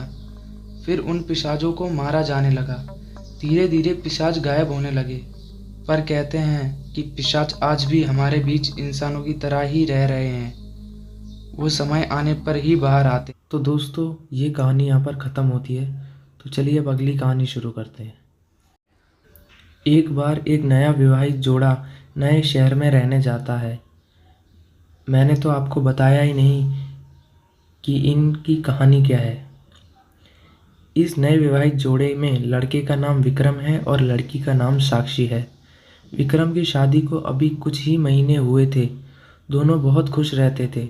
एक दिन विक्रम की कंपनी वालों ने कंपनी के काम के लिए कुछ महीने के लिए विक्रम को दूसरे शहर में पोस्टिंग कर देती है। कंपनी ने जो फ्लैट दिया उसमें ये लोग रहने के लिए जाते हैं, पर इनको क्या पता था कि इनकी ज़िंदगी का सबसे डरावना सच ये बनने वाला है। पहले दिन ही साक्षी और विक्रम मिलकर पूरा फ्लैट सजा लेते हैं। फ्लैट 2 BHK का था तो ज़्यादा समय नहीं लगा। ये लोग नए शहर में ढलने की कोशिश की बात एक दूसरे से करने लगते हैं और खाना खाकर अपने बेडरूम में सोने चले जाते हैं। देर रात में विक्रम की नींद खुलती है। वो पानी पीने के लिए उठता है। पलटकर जब वो साक्षी की तरफ देखता है तो उसे वहाँ साक्षी नहीं दिखती। थोड़ी देर बाद विक्रम के गले पर 2 हाथ पीछे से उसके ऊपर आते हैं। विक्रम चौंक कर देखता है तो पीछे साक्षी खड़ी हुई होती है। साक्षी बोलती है, क्यों चौंक गए? मैं बाथरूम गई थी, तुम क्यों जागे हो? विक्रम बोलता है, कुछ नहीं, बस पानी पीने के लिए जागा था। और ये लोग फिर सो जाते हैं। सुबह उठकर साक्षी दोनों के लिए नाश्ता और खाना बनाती है। विक्रम नाश्ता करने के बाद अपना टिफ़िन लेकर काम पर निकल जाता है। साक्षी अपने फ्लैट में अकेली सोच रही होती है, चलो जो बाकी का काम है उसे पूरा कर लेती हूँ। वो कपड़े धुलने के लिए वॉशिंग मशीन की तरफ जाती है और फिर मशीन में कपड़े धुलने के लिए डालकर वहाँ से चली जाती है। थोड़ी देर बाद वो वापस आती है तो देखती है कि कपड़े तो वॉशिंग मशीन में है ही नहीं। तो वो घबराकर इधर उधर ढूंढने लगती है और ढूंढते ढूंढते वो बेडरूम में पहुंचती है। वहाँ उसके सारे गीले कपड़े उसके बिस्तर पर थे। वो ये सब समझ नहीं पाती है। शाम को जब विक्रम घर आता है तब वो ये सारी बात विक्रम को बताती है। विक्रम इसे वहम समझकर बात को काट देता है। रात को दोनों अपने बेडरूम में सोने चले जाते हैं। तभी रात में किसी की तेज तेज सांस लेने की आवाज़ से विक्रम की नींद टूटती है। विक्रम धुंधली आंखों से बैठता है और मुड़कर देखता है तो वो बिस्तर से डर के मारे गिर जाता है। वो देखता है कि बिस्तर पर साक्षी के बगल में कोई काला साया सोया है जो एक आदमी की तरह दिख रहा है। विक्रम दौड़कर बाथरूम में जाकर पहले अपनी आंखें धोता है और वापस आकर फिर देखता है, अब वहाँ पर कोई नहीं था। विक्रम को लगता है कि ये सब ठीक से ना सोने की वजह से भ्रम हो रहा है। इसी तरह एक हफ्ता बीतने के बाद दोनों अब तक कई बार डर का सामना कर चुके थे, पर वो उसे भ्रम मानकर बार बार टाल देते थे। फिर एक दिन रात में दोनों अपने बिस्तर पर सोए थे। कुछ देर बाद बिस्तर हिलने लगता है। दोनों की नींद खुल जाती है। पहले साक्षी उठती है तो सब नॉर्मल था। फिर भी वो चेक करने के लिए बिस्तर के नीचे झांकती है और जैसे ही वो बिस्तर के नीचे झांकती है तो कोई उसके बाल पकड़कर बिस्तर के नीचे खींच लेता है। साक्षी चिल्लाती है तो उसके कारण विक्रम भी जाग जाता है और वो बिस्तर के नीचे उतरकर साक्षी को देखता है और देखता है कि साक्षी, और देखते ही वो पीछे की तरफ जाकर गिर जाता है। वो देखता है कि साक्षी लेटी हुई है और उसकी तरफ देख रही है और साक्षी के पीछे कोई है जो साक्षी का सिर ज़मीन पर दबाए हुए है। वो फिर भी टॉर्च जलाता है तो वहाँ कोई नहीं होता है। फिर वो साक्षी को बाहर निकालता है और दोनों बहुत डर जाते हैं। विक्रम और साक्षी दोनों कमरे से बाहर जाने की कोशिश करते हैं, पर कोई दरवाजे के पास खड़ा होता है। दोनों की हिम्मत नहीं होती आगे बढ़ने की। तभी विक्रम अपने टॉर्च जलाने की सोचता है। टॉर्च काम नहीं करता। इस दौरान वो देखता है कि साक्षी उसके बगल में नहीं है। वो इधर उधर देखता है तो साक्षी दरवाजे के पास खड़ी होती है और डर के इशारा करते हुए कहती है, वो तुम्हारे पीछे है। विक्रम डरते हुए पीछे पलटता है तो उसे एक जोर का मुक्का पड़ता है जिससे वो ज़मीन पर आकर गिर जाता है। उसके बाद उसके ऊपर कमरे के सामान से हमला होने लगता है। विक्रम को काफ़ी चोटें आ जाती हैं। उधर साक्षी दरवाज़ा खोलने में कामयाब हो जाती है और वो तुरंत विक्रम को उठाती है और वहाँ से निकलने लगती है। तभी दोनों के पीछे एक और ज़ोर से धक्का लगता है जिससे वो सीधा फ्लैट के बाहर गिरते हैं। वो तुरंत ही लिफ्ट में चले जाते हैं और बिल्डिंग के बाहर पहुंचने के बाद देखते हैं कोई साया उनके फ्लैट की खिड़की पर खड़ा है जो थोड़ी देर में ही गायब हो जाता है और फ्लैट की लाइट भी बंद हो जाती है। विक्रम और साक्षी इस बात को समझने में चूके थे ये फ्लैट हॉन्टेड है और वो दोनों दूसरे दिन मैनेजर को भेजकर अपना सामान वहाँ से निकलवा लेते हैं और वो दोनों कहीं और रहने चले जाते हैं। पर ये हादसा आज भी उनकी रातों की नींद उड़ा देता है। तो दोस्तों, ये कहानी यहाँ पर ख़त्म होती है। तो चलिए अब अगली कहानी शुरू करते हैं। एक बार की बात है, एक लड़की थी जिसका नाम सरिका था। सरिका 15 साल की लड़की है जो छुट्टियों में अपने गांव दादा दादी के घर घूमने जाती है। सरिका जब अपने दादी के घर पहुंचती है तो उसके दादा दादी अपनी पोती से मिलकर बहुत खुश होते हैं। पर यह बात किसी को नहीं पता थी कि जल्द ही इनकी ये खुशी पर ग्रहण लगने वाला है। सरिका के कुछ दिन तो उस गांव में बहुत अच्छे से बीत जाते हैं। फिर एक दिन सरिका और उसकी सहेलियों के साथ गांव के बगीचे में खेल रही थी। सरिका खेलते खेलते आम के पेड़ को देखती है। उसके बाद वो अपनी सहेलियों से कहती है, चलो ना आम तोड़ते हैं। सरिका पत्थर से आम को तोड़ने की कोशिश करती है और उसका पत्थर आम पर लग भी जाता है, जिससे आम गिर जाता है। पर आम गिरते हुए थोड़ी दूर मिट्टी में दबी एक पोटली के पास चला जाता है। सरिका जब आम लेने वहां पहुंचती है तो उसे पोटली का थोड़ा हिस्सा उसे दिखाई देता है। वो सोचती है, क्या है ये सोचकर वो पोटली बाहर निकाल लेती है। उस पोटली को खोलकर देखती है तो उसे उसमें कंगन मिलते हैं जो बहुत पुराने दिख रहे थे। सरिका को पता भी नहीं था कि ये कंगन उसकी ज़िंदगी का सबसे भयानक हिस्सा बनने वाले हैं।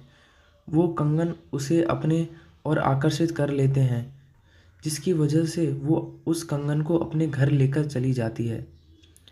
घर आकर वो ये सारी बातें अपनी दादी को बताती है और वो कंगन भी दिखाती है। फिर दादी ने जो कहा वो सुनकर सरिका डर से कांपने लगती है। दादी कहती है कि वो पोटली कोई आम पोटली नहीं थी, वो एक चुड़ैल की पोटली थी। तुमने ये कंगन उस पोटली से निकालकर उस चुड़ैल को गुस्सा दिला दिया है। वो तुम्हारे पास ज़रूर आएगी। सरिका डरते हुए दादी से बोलती है, मैं समझी नहीं दादी, वो क्यों और कैसे आएगी। दादी ने बोला, ऐसी ही पोटलियों में भटकती हुई आत्माओं को कैद करके ज़मीन में गाड़ा जाता है और तुमने उस पोटली को ज़मीन से निकाला है और उसका कंगन भी तुम लेकर आई हो। तुम इस मनुष्य कंगन के साथ उस चुड़ैल को भी अपने पीछे ले आई हो। ऐसी भटकती हुई गुस्सैल चुड़ैल अपना बदला लेती है। वो चुड़ैल भी हमसे अपना बदला लेने ज़रूर आएगी। सरिका इस बात से डरती तो है पर उसे ज़्यादा यकीन नहीं होता। वो जाकर अपने कमरे में सो जाती है। उस रात को करीब 1 बजे उसके कमरे की लाइट जलने बुझने लगती है। सरिका की नींद खुलती है तो वो देखती है कि लाइट नहीं है। वो अपने बिस्तर के बगल में रखे टेबल पर पानी पीने के लिए मुड़ती है। तभी वो देखती है कि टेबल के पीछे कोने में कोई औरत बैठी है, जिसकी आंखें एकदम लाल हैं और एकटक उसे ही देख रही हैं।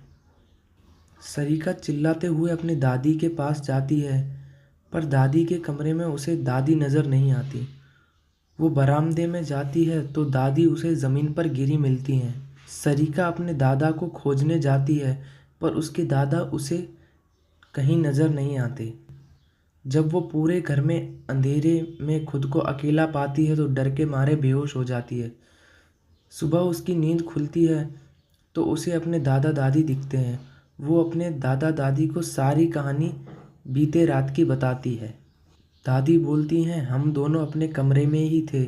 दादी सब समझ जाती हैं और उन्होंने बोला, ये सब उस चुड़ैल का किया धरा है। वो कंगन उस पोटली में वापस रखने होंगे, वरना वो यहाँ से नहीं जाएगी। सरिका बोलती है, चलो ना दादी, अभी कंगन रख आते हैं। दादी बोलती है, नहीं, उस चुड़ैल से पीछा छुड़ाने के लिए तो तुम्हें अकेले ही वो भी रात में जाकर उस कंगन को वहाँ रखना होगा, क्योंकि वो तुम्हारे पीछे है। सरिका हिम्मत करके कहती है, ठीक है, मैं जाऊंगी। दादी ने बोला, ये सब वो चुड़ैल इतनी आसानी से नहीं करने देगी। इसलिए दादी ने उसे रात में जाने से पहले एक मंत्र से युक्त ताबीज़ उसके हाथ पर बांध देती है। अब सारिका रात होने के बाद अकेले बगीचे की तरफ निकलती है। थोड़ी देर बाद उसे किसी के रोने की आवाज़ सुनाई देती है। पर दादी ने कहा था कि वो चुड़ैल तुम्हें अपनी तरफ आकर्षित करेगी, तुम उसकी तरफ ध्यान मत देना, वरना वो तुझे अपने कब्जे में कर लेगी। एक बार उसने तुम्हें अपने कब्जे में कर लिया फिर तो कोई कुछ नहीं कर पाएगा, वो तुम्हें मार भी सकती है। सारिका इस बात का ध्यान रखते हुए ईयरफोन लगा लेती है और गाने सुनने लगती है। तभी कुछ दूर जाने पर उसका मोबाइल काम करना बंद कर देता है। फिर भी वो चलती रहती है और उस पोटली के पास पहुंच जाती है। तभी उसे महसूस होता है कि पीछे कोई खड़ा है, पर दादी ने कहा था कि उसकी तरफ मत देखना, तो वो नहीं देखती है और डर की वजह से वो पसीने से लथपथ हो जाती है। फिर वो हिम्मत करते हुए उस पोटली को खोलकर उसमें कंगन रखती है और ज़मीन में गाड़ देती है और आंखें बंद कर कर बहुत तेज़ी से वहाँ से भागती है। सीधे अपने घर आकर ही रुकती है। चुड़ैल से तो उसका पीछा छूट जाता है, पर वो इतनी डर जाती है कि दूसरे दिन ही वापस शहर अपने मम्मी पापा के पास चली जाती है। तो ये था सरिका की ज़िंदगी का वो खौफनाक किस्सा जिसे वो आज भी सोचने पर डर जाती है। तो दोस्तों, ये कहानी यहाँ पर ख़त्म होती है। तो चलिए अब अगली कहानी शुरू करते हैं। मेरा नाम राहुल है। मैंने अपनी पढ़ाई उत्तराखंड में पूरी की थी और उसके बाद मैंने जॉब करनी शुरू कर दी थी। मेरी शादी भी हो चुकी है और मेरा एक लड़का भी है। घर में मेरी माँ रहती हैं और मेरे पापा का 2 साल पहले स्वर्गवास हो चुका है। मैं जहाँ जॉब करता था वो एरिया बहुत ही ज़्यादा सुनसान था और मेरी जॉब लोकेशन के ठीक बाजू में एक शमशान भी पड़ता था और मैं भूत प्रेत में ज़रा भी विश्वास नहीं करता था। एक दिन मैं अपनी बाइक से अपने घर आ रहा था, तभी रास्ते में एक नींबू मिर्ची पड़े थे, पर मुझे वो दिखे नहीं। उसके कारण मैंने गलती से उसके ऊपर से बाइक निकाल दी। फिर मैं घर पहुंचा, उसके बाद मैंने खाना खाया और सो गया। तब तक मुझे कुछ भी अजीब नहीं लग रहा था। उसके बाद अचानक से मैं रात के 2-3 बजे उठकर अजीब अजीब हरकतें करने लगा। कभी कभी मैं चिल्लाने लगता, कभी हंसने लगता, कभी रोने लगता और चीखता कि मुझे मत मारो मत मारो। ये सब देखकर मेरी माँ और बीवी बहुत ज़्यादा डर गई थी। उसके कारण उन दोनों ने मुझे हॉस्पिटल ले गए और उसके बाद भी कुछ नहीं हुआ। मेरी वाइफ की फ्रेंड ने उसे बताया कि वो एक बाबा को जानती है जो इन सब के बारे में सब कुछ जानते हैं। तो अगले ही दिन मेरी माँ और मेरी बीवी मुझे उन्हीं बाबा के पास ले गई। जब हम उन बाबा के पास गए तो मेरी बीवी ने देखा कि वो साधना कर रहे हैं। बाबा ने इशारा करते हुए बैठ जाने को बोला और बाबा के आसपास कंकाल और खून पड़ा था। जैसे ही बाबा की साधना पूरी हुई, उन्होंने कहा कि कुछ बताने की ज़रूरत नहीं है, मैं जानता हूँ इसके साथ क्या हुआ है। बाबा ने मेरी पत्नी से कहा कि इसे इस घेरे में बैठा दो और उसके बाद वो मंत्र पढ़कर कुछ मेरे ऊपर फेंकने लगे और पूछने लगे, बता कौन है तू। उसके बाद बाबा ने बोला कि राहुल को इस घेरे में बैठा दो और बाबा उस पर कुछ मंत्र पढ़कर फेंकने लगे और पूछा, कौन है तू बता। राहुल अपने आप को नाखूनों से नोचने लगा और उसके सारे शरीर से खून निकल रहा था। उसके बाद राहुल की पत्नी ने कहा, कुछ करिए बाबा। बाबा ने वो पानी लिया और उस पर मंत्र पढ़कर फिर राहुल के ऊपर फेंका और बोला, बता कहाँ से है तू, कौन है तू। उसके बाद राहुल के अंदर जो साया था उसने बोला, मैं बताती हूँ, मैं बताती हूँ, मेरा भी बिल्कुल। उसके बाद उस साये ने बोला, मेरा भी बिल्कुल ऐसा ही परिवार था, लेकिन मेरा पति रोज़ दारू पीकर मुझे मारता था और मेरी सासू माँ भी उसे कुछ नहीं कहती थी। और एक दिन वो इतनी दारू पी के आया और मुझे बहुत मारा कि मैं मर गई और मेरी सासू माँ ने और मेरे पति ने मुझे मेरी लाश को ठिकाने लगाया और समुंदर में फेंक दिया। और मेरे मर जाने के बाद मेरी सासू माँ ने और मेरे पति ने मुझे मेरी लाश को उठाकर पानी में फेंक दिया। उसके बाद मुझे मुक्ति नहीं मिल पाई, इसके कारण मैंने इनके परिवार को बहुत सताया। उसके बाद उन्होंने एक तांत्रिक की मदद से मेरी आत्मा को एक नींबू मिर्ची के अंदर कैद करवा दिया और उस नींबू मिर्ची को एक चौराहे पर फेंकवा दिया। और उसी दिन राहुल वहाँ से निकला और उसने वो नींबू मिर्ची के ऊपर से बाइक निकाली। तब से मैं उसके पीछे हूँ।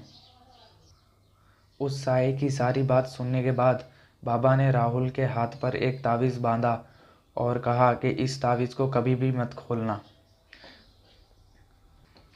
और आज उस घटना को बीते 5 साल हो चुके हैं, पर आज भी जब मैं उस घटना के बारे में याद करता हूँ तो मेरी रूह तक कांप जाती है।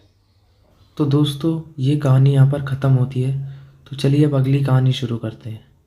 मेरे गांव में एक पुरानी खंडर हवेली है जिसमें करीब पिछले 65 सालों से कोई नहीं रहता। ये बात मुझे मेरे गांव के दोस्तों ने बताई। जब ये बात मुझे पता चली तो मेरा मन करने लगा कि मैं एक बार उस हवेली को देखूं। मुझे ऐसी जगह पर जाना और उनके बारे में जानने में बहुत ज़्यादा दिलचस्पी थी। फिर एक दिन अपने दोस्तों के साथ वहां जाने का प्लान बनाया और उस खंडर हवेली के सामने पहुंच जाते हैं। वहां दूर दूर तक कोई आता जाता नहीं था।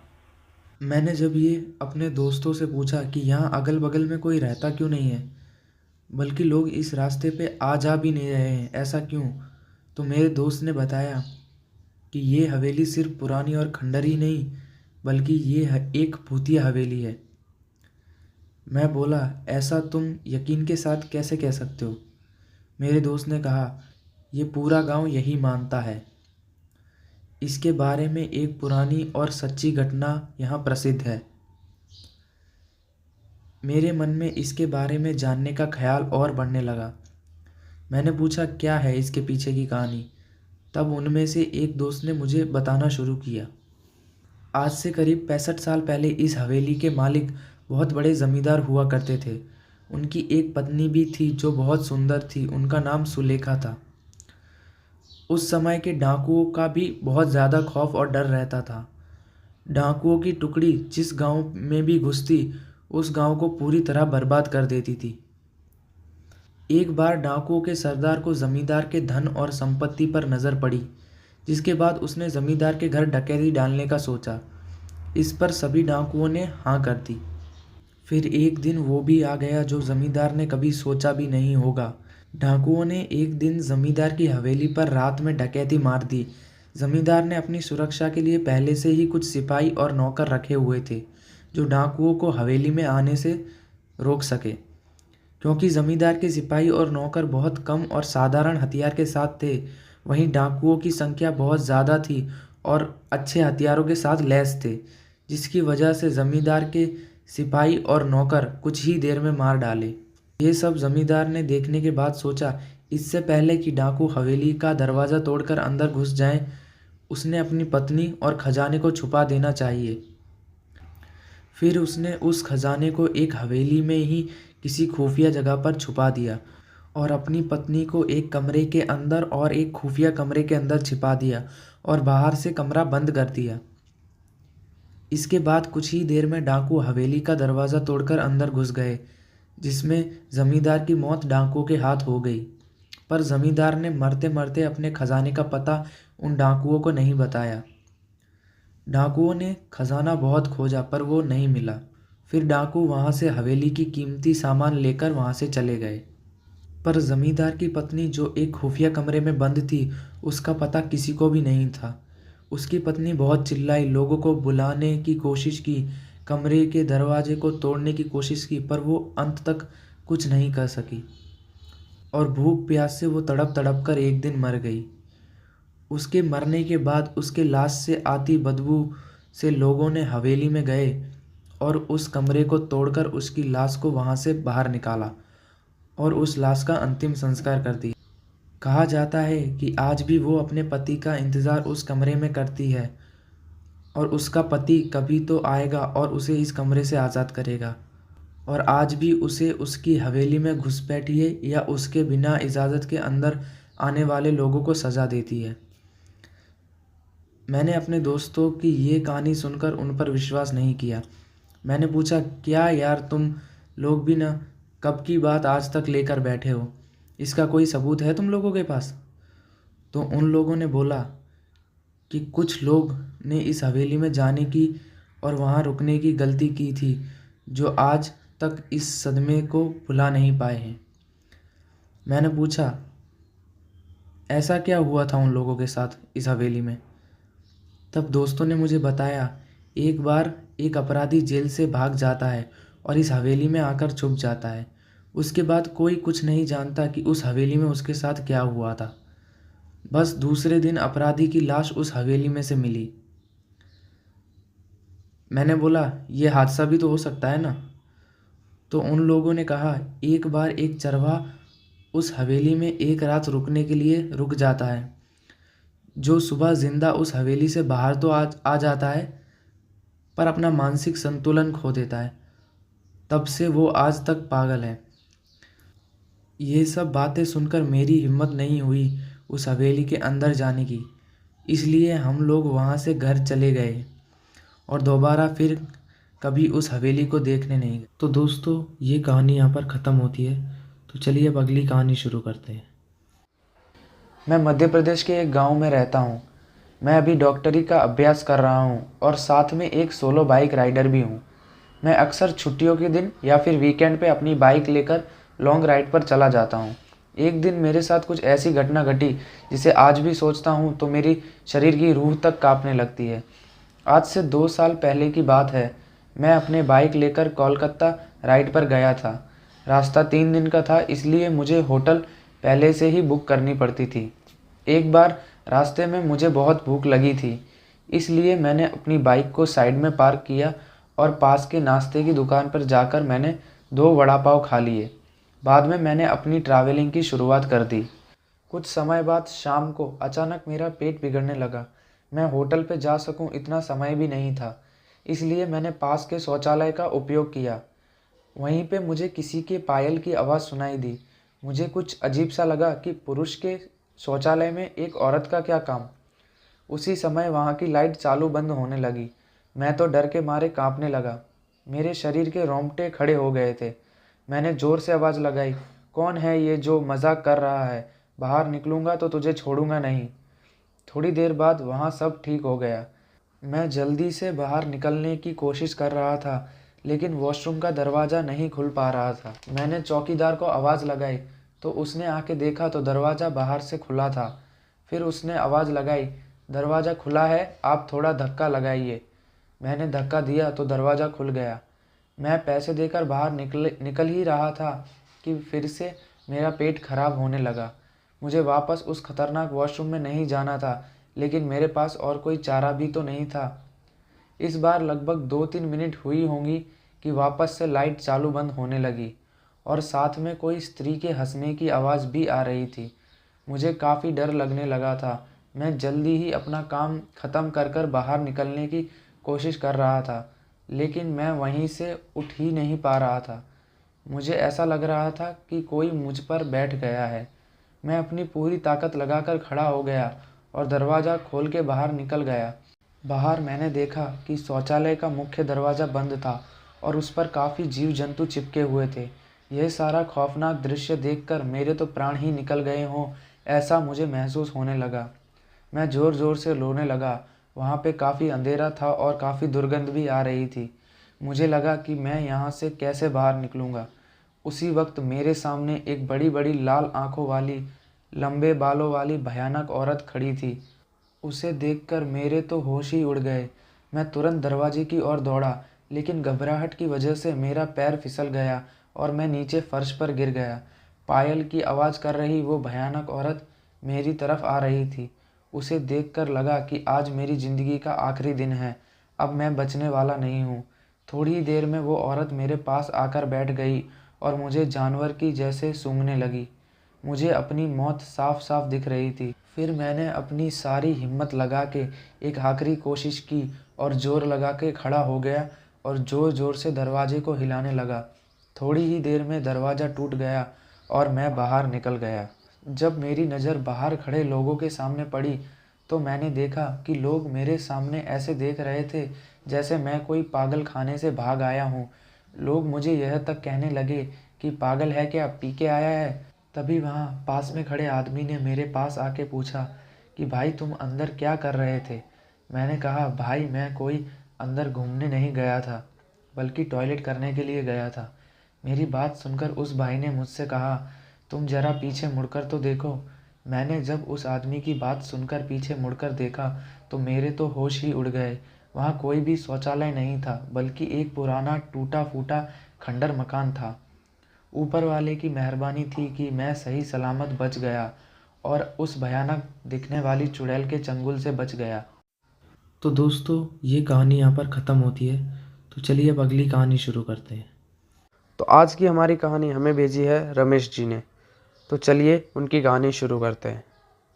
आज भी उस खौफनाक घटना की वजह से हॉस्टल का वो कमरा बंद है। मेरा नाम रमेश है। ये बात तब की है जब नीलेश मुझे पहली बार कॉलेज में मिला।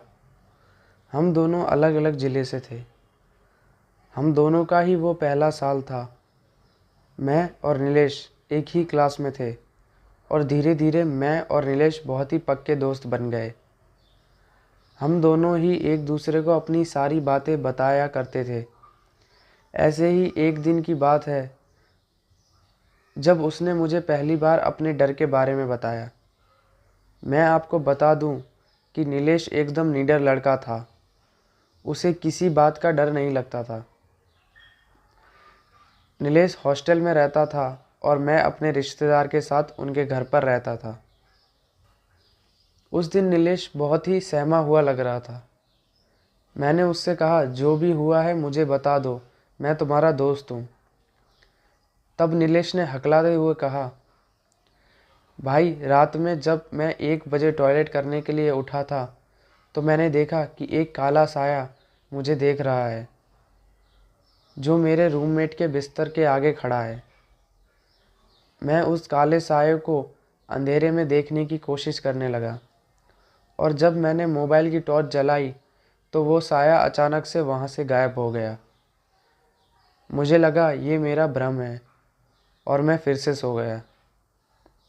लेकिन फिर जब मैं अगली सुबह उठा तो मैं हर रोज़ की तरह कॉलेज के लिए तैयार हो रहा था। तब मैंने अपने बेंच पर देखा, मेरी किताबों पर काले काले धब्बे हो गए हैं। लेकिन मुझे कॉलेज जाने के लिए देरी हो रही थी, इसलिए मैंने उस बात पर ज़्यादा ध्यान नहीं दिया और कॉलेज के लिए निकल गया। लेकिन उस दिन मैं पूरे दिन पढ़ाई में अपना ध्यान नहीं लगा पाया। फिर मैं शाम को वापस हॉस्टल आया, पर मैं बहुत थका हुआ महसूस कर रहा था।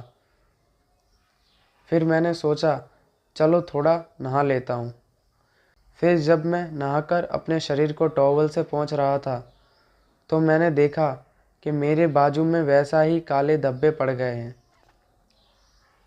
तो मैंने देखा मेरी बाजू पर भी वैसे ही काले धब्बे पड़ गए हैं जैसे कि मैंने सुबह किताबों पर देखे थे। उसके बाद मैं डॉक्टर के पास गया, ये सोचकर कि मुझे कोई एलर्जी या बीमारी हो रही है। डॉक्टर ने जब मेरे बाजू के काले धब्बे देखे तो डॉक्टर ने कहा, कोई ऐसी बड़ी बात नहीं है, अलग जगह का पानी पीने की वजह से हुआ है, धीरे धीरे ठीक हो जाएंगे। फिर मैं रिलैक्स हो गया और वापस अपने हॉस्टल आ गया। हर रोज़ की तरह मैं अपनी डायरी लिख रहा था। मुझे हर एक बात अपनी डायरी में लिखने की आदत है और उस समय मेरा रूममेट भी बाहर गया हुआ था। थोड़ी देर बाद डायरी लिखते समय मुझे एक आवाज़ सुनाई दी, जैसे कि मुझे कोई बुला रहा हो। 2-3 बार आवाज़ आने पर मैंने रूम का दरवाज़ा खोला और देखा, हर किसी के दरवाजे बंद थे और गैलरी पूरी खाली थी। फिर मुझे थोड़ा थोड़ा डर लगने लगा क्योंकि पूरा फ्लोर खाली खाली लग रहा था। फिर मैंने दरवाजे को बंद किया और अपने बिस्तर पर सोने चला गया। लेकिन फिर अचानक से ही मुझे दरवाज़ा खटखटाने की आवाज़ सुनाई दी। फिर मैंने डरते हुए दरवाज़ा खोला तो मैंने देखा कि ये तो मेरा रूममेट है जो बाहर खड़ा है। उसे देखकर मुझे बहुत ही अच्छा लगा और मेरी जान में जान आ गई। मैंने दरवाज़ा बंद किया और हम दोनों अपने अपने बिस्तर पर सोने चले गए। मैंने रात में सोचा ये सारी बात मैं तुम्हें बताऊंगा और फिर सो गया। सुबह उठा तो मुझे बहुत बुखार लग रहा था। फिर मैंने बुखार की गोली ली और कॉलेज चला गया और अभी तुम्हें आकर ये सब बता रहा हूँ। मैंने कहा, नीलेश भाई, तू वो हॉस्टल खाली कर दे। तो उसने कहा, हॉस्टल तो मैं भी खाली करना चाहता हूँ, पर मैंने पूरी फ़ीस हॉस्टल की दे दी है और मेरे पास एक्स्ट्रा पैसे भी नहीं हैं, इसलिए मुझे 2 हफ्ते और उस हॉस्टल में गुजारने पड़ेंगे। फिर मैंने कहा, तो नीलेश बता, मैं तेरी कैसे मदद कर सकता हूँ। तो नीलेश ने मुझसे कहा कि भाई, तू सिर्फ 2 हफ्ते मेरे साथ उस हॉस्टल में रुक जा। मैंने कहा, नीलेश, मेरे गांव की टिकट आज की ही है। मैं तुम्हें बताना भूल गया था। आज मुझे गांव ज़रूरी काम से जाना पड़ेगा। लेकिन नीलेश भाई, तू चिंता मत कर, मैं 1 हफ्ते में वापस आ जाऊंगा। फिर मैं तुम्हारे साथ उस हॉस्टल में रहूंगा। नीलेश ने मुझसे कहा, ठीक है भाई, तुम जल्दी आ जाना। इसके बाद मैं नीलेश को छोड़कर अपने गांव चला गया। मेरे गांव जाने के बाद नीलेश के साथ कुछ ऐसा हुआ जिसका पछतावा मुझे आज भी है। 1 हफ्ते बाद जब मैं वापस कॉलेज आया तो मैंने देखा कि नीलेश कॉलेज नहीं आया था। फिर मैंने सोचा कि नीलेश को कॉल करता हूँ। मैंने जब नीलेश को कॉल किया तो उसका मोबाइल स्विच ऑफ बता रहा था। मैंने नेट ऑन किया, सोचा कि उसको व्हाट्सएप पर मैसेज कर दूँ। जैसे ही मैंने अपना नेट ऑन किया तो उसके कई मैसेज आ गए। मेरे गांव में नेटवर्क नहीं रहता है, इसलिए मैंने अपने मोबाइल को चेक ही नहीं किया था। ये मैसेज नीलेश ने मुझे 4 दिन पहले किए थे और मैं आज देख रहा हूँ। नीलेश ने उसमें लिखा था कि मैंने तुम्हारे पास कई बार कॉल किया पर तुम्हारा नंबर नेटवर्क से बाहर बता रहा था, इसलिए मैं व्हाट्सएप पर मैसेज कर रहा हूँ कि मुझे लग रहा है कि वो मुझे नहीं छोड़ेगा, मैं बच नहीं पाऊँगा। इसलिए मैंने अपनी सारी कहानी अपनी डायरी में लिख दी है और वो मैंने अपने हॉस्टल के कमरे के सामने वाले बरगद के पेड़ के नीचे अपनी डायरी फेंक दी है। अगर मुझे कुछ हो जाता है तो मेरी डायरी से मेरी ज़िंदगी की असलियत लोगों के सामने तुम लाना। तुम मेरे भाई से भी बढ़कर हो। बस इतना ही मैसेज नीलय ने मुझे भेजा था और उसी मैसेज के अनुसार मैं उसके हॉस्टल के कमरे के सामने वाले बरगद के पेड़ के पास पहुंच गया, जहां मुझे एक डायरी मिली। मैंने उस डायरी को खोला तो देखा कि ये नीलेश की ही डायरी है। मैंने देर न करते हुए डायरी को उसी पेड़ के नीचे बैठकर पढ़ना शुरू कर दिया। जहाँ तक नीलेश ने मुझे अपनी कहानी बताई थी, उसके आगे के पेज को मैंने पलटा।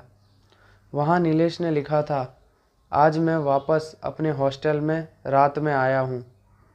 मैंने अपने कमरे में पहुँचकर देखा, मेरा रूममेट वहाँ नहीं है और सारे कपड़े और सामान बिखरा पड़ा है। मुझे लगा कि मेरे बगल वाले रूम के लोगों की ये हरकत होगी। मैं बाहर गया, देखा मेरा फ्लोर पर सबके रूम में ताले लगे हैं। फिर मुझे लगा कि ये सब शायद मेरे रूममेट ने ही किया होगा। रूम की इस हालत के बारे में मैं हॉस्टल मैनेजर को बोलने गया और मैंने अपना रूम नंबर बताया। मैंने ये भी कहा मुझे शक है कि ये सब मेरे रूममेट ने किया है। मैनेजर ने रजिस्टर निकाला और मेरे रूम नंबर की लिस्ट निकाली और उसने जो कहा उससे तो मेरे पैरों तले मानो धरती ही खिसक गई हो। उन्होंने कहा कि तुम्हारा रूम में सिर्फ तुम ही रहते हो, रजिस्टर में सिर्फ तुम्हारा नाम ही है, उस रूम में अभी कोई और नहीं रहता। मैंने कहा नहीं, वहाँ एक लड़का मेरे साथ रहता है, उसका नाम राहुल है।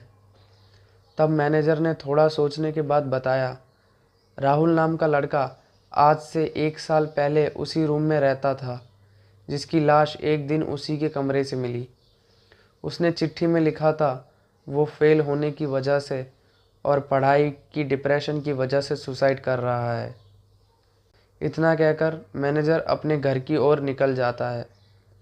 मैं बहुत ज़्यादा डर चुका था। मैंने सोचा अपना सामान पैक करके यहाँ से निकल जाता हूँ। कुछ दिन मैं कहीं भी रह लूँगा, पर यहाँ नहीं रहूँगा। मैं अपने रूम में पहुँचा और सामान पैक करने लगा। अचानक ही कमरे का दरवाज़ा बंद हो गया। मैं खोलने की कोशिश करता रहा पर वो नहीं खुला। फिर मैं जल्दी से अपने मोबाइल निकाला और तुम्हें फ़ोन लगाया। जब फ़ोन नहीं लगा तो मैंने तुम्हें व्हाट्सएप पर मैसेज कर दिया और तभी मेरे सामने राहुल की आत्मा आकर खड़ी हो गई। मेरे कमरे में एकदम अंधेरा हो गया था और मैंने अपने आप को बाथरूम में बंद कर लिया और टॉर्च जलाकर डायरी में बाकी सारी बातें लिखकर उसे खिड़की से बाहर पेड़ के नीचे फेंक दिया। इसके आगे डायरी में कुछ भी नहीं लिखा था। नीलेश के साथ क्या हुआ ये मुझे जानना था, इसलिए मैं नीलेश की डायरी पढ़ने के बाद तुरंत ही उसके हॉस्टल में उसके मैनेजर से मिलने गया और उनसे मैंने पूछा कि नीलेश कहाँ है। उन्होंने दुख से बोला, 3 दिन पहले सुबह को उसके कमरे में उसकी लाश मिली, अब वो हमारे बीच नहीं रहा। मैंने पूछा कैसे हुआ ये सब, तो उन्होंने कहा किसी को भी नहीं पता, सभी को यही लगता है कि ये सब एक सुसाइड है, पर मुझे लगता है कि उसे राहुल की आत्मा ने ही मारा था। उन्होंने कहा अब उस कमरे में ताला लगा दिया गया है और आज भी उस हॉस्टल का वो कमरा बंद है। तो दोस्तों, आज की हमारी ये कहानी यहाँ पर ख़त्म होती है। अगर आपको मेरी ये कहानी पसंद आई हो तो वीडियो को लाइक और शेयर ज़रूर करें और इसी तरह की और डरावनी कहानियाँ सुनने के लिए हमारे चैनल द हॉरर ट्रूथ को सब्सक्राइब जरूर कर दें। और अगर आप भी अपनी सच्ची डरावनी कहानियाँ हमें भेजना चाहते हैं तो आपको हमारे डिस्क्रिप्शन में इंस्टाग्राम का लिंक मिल जाएगा।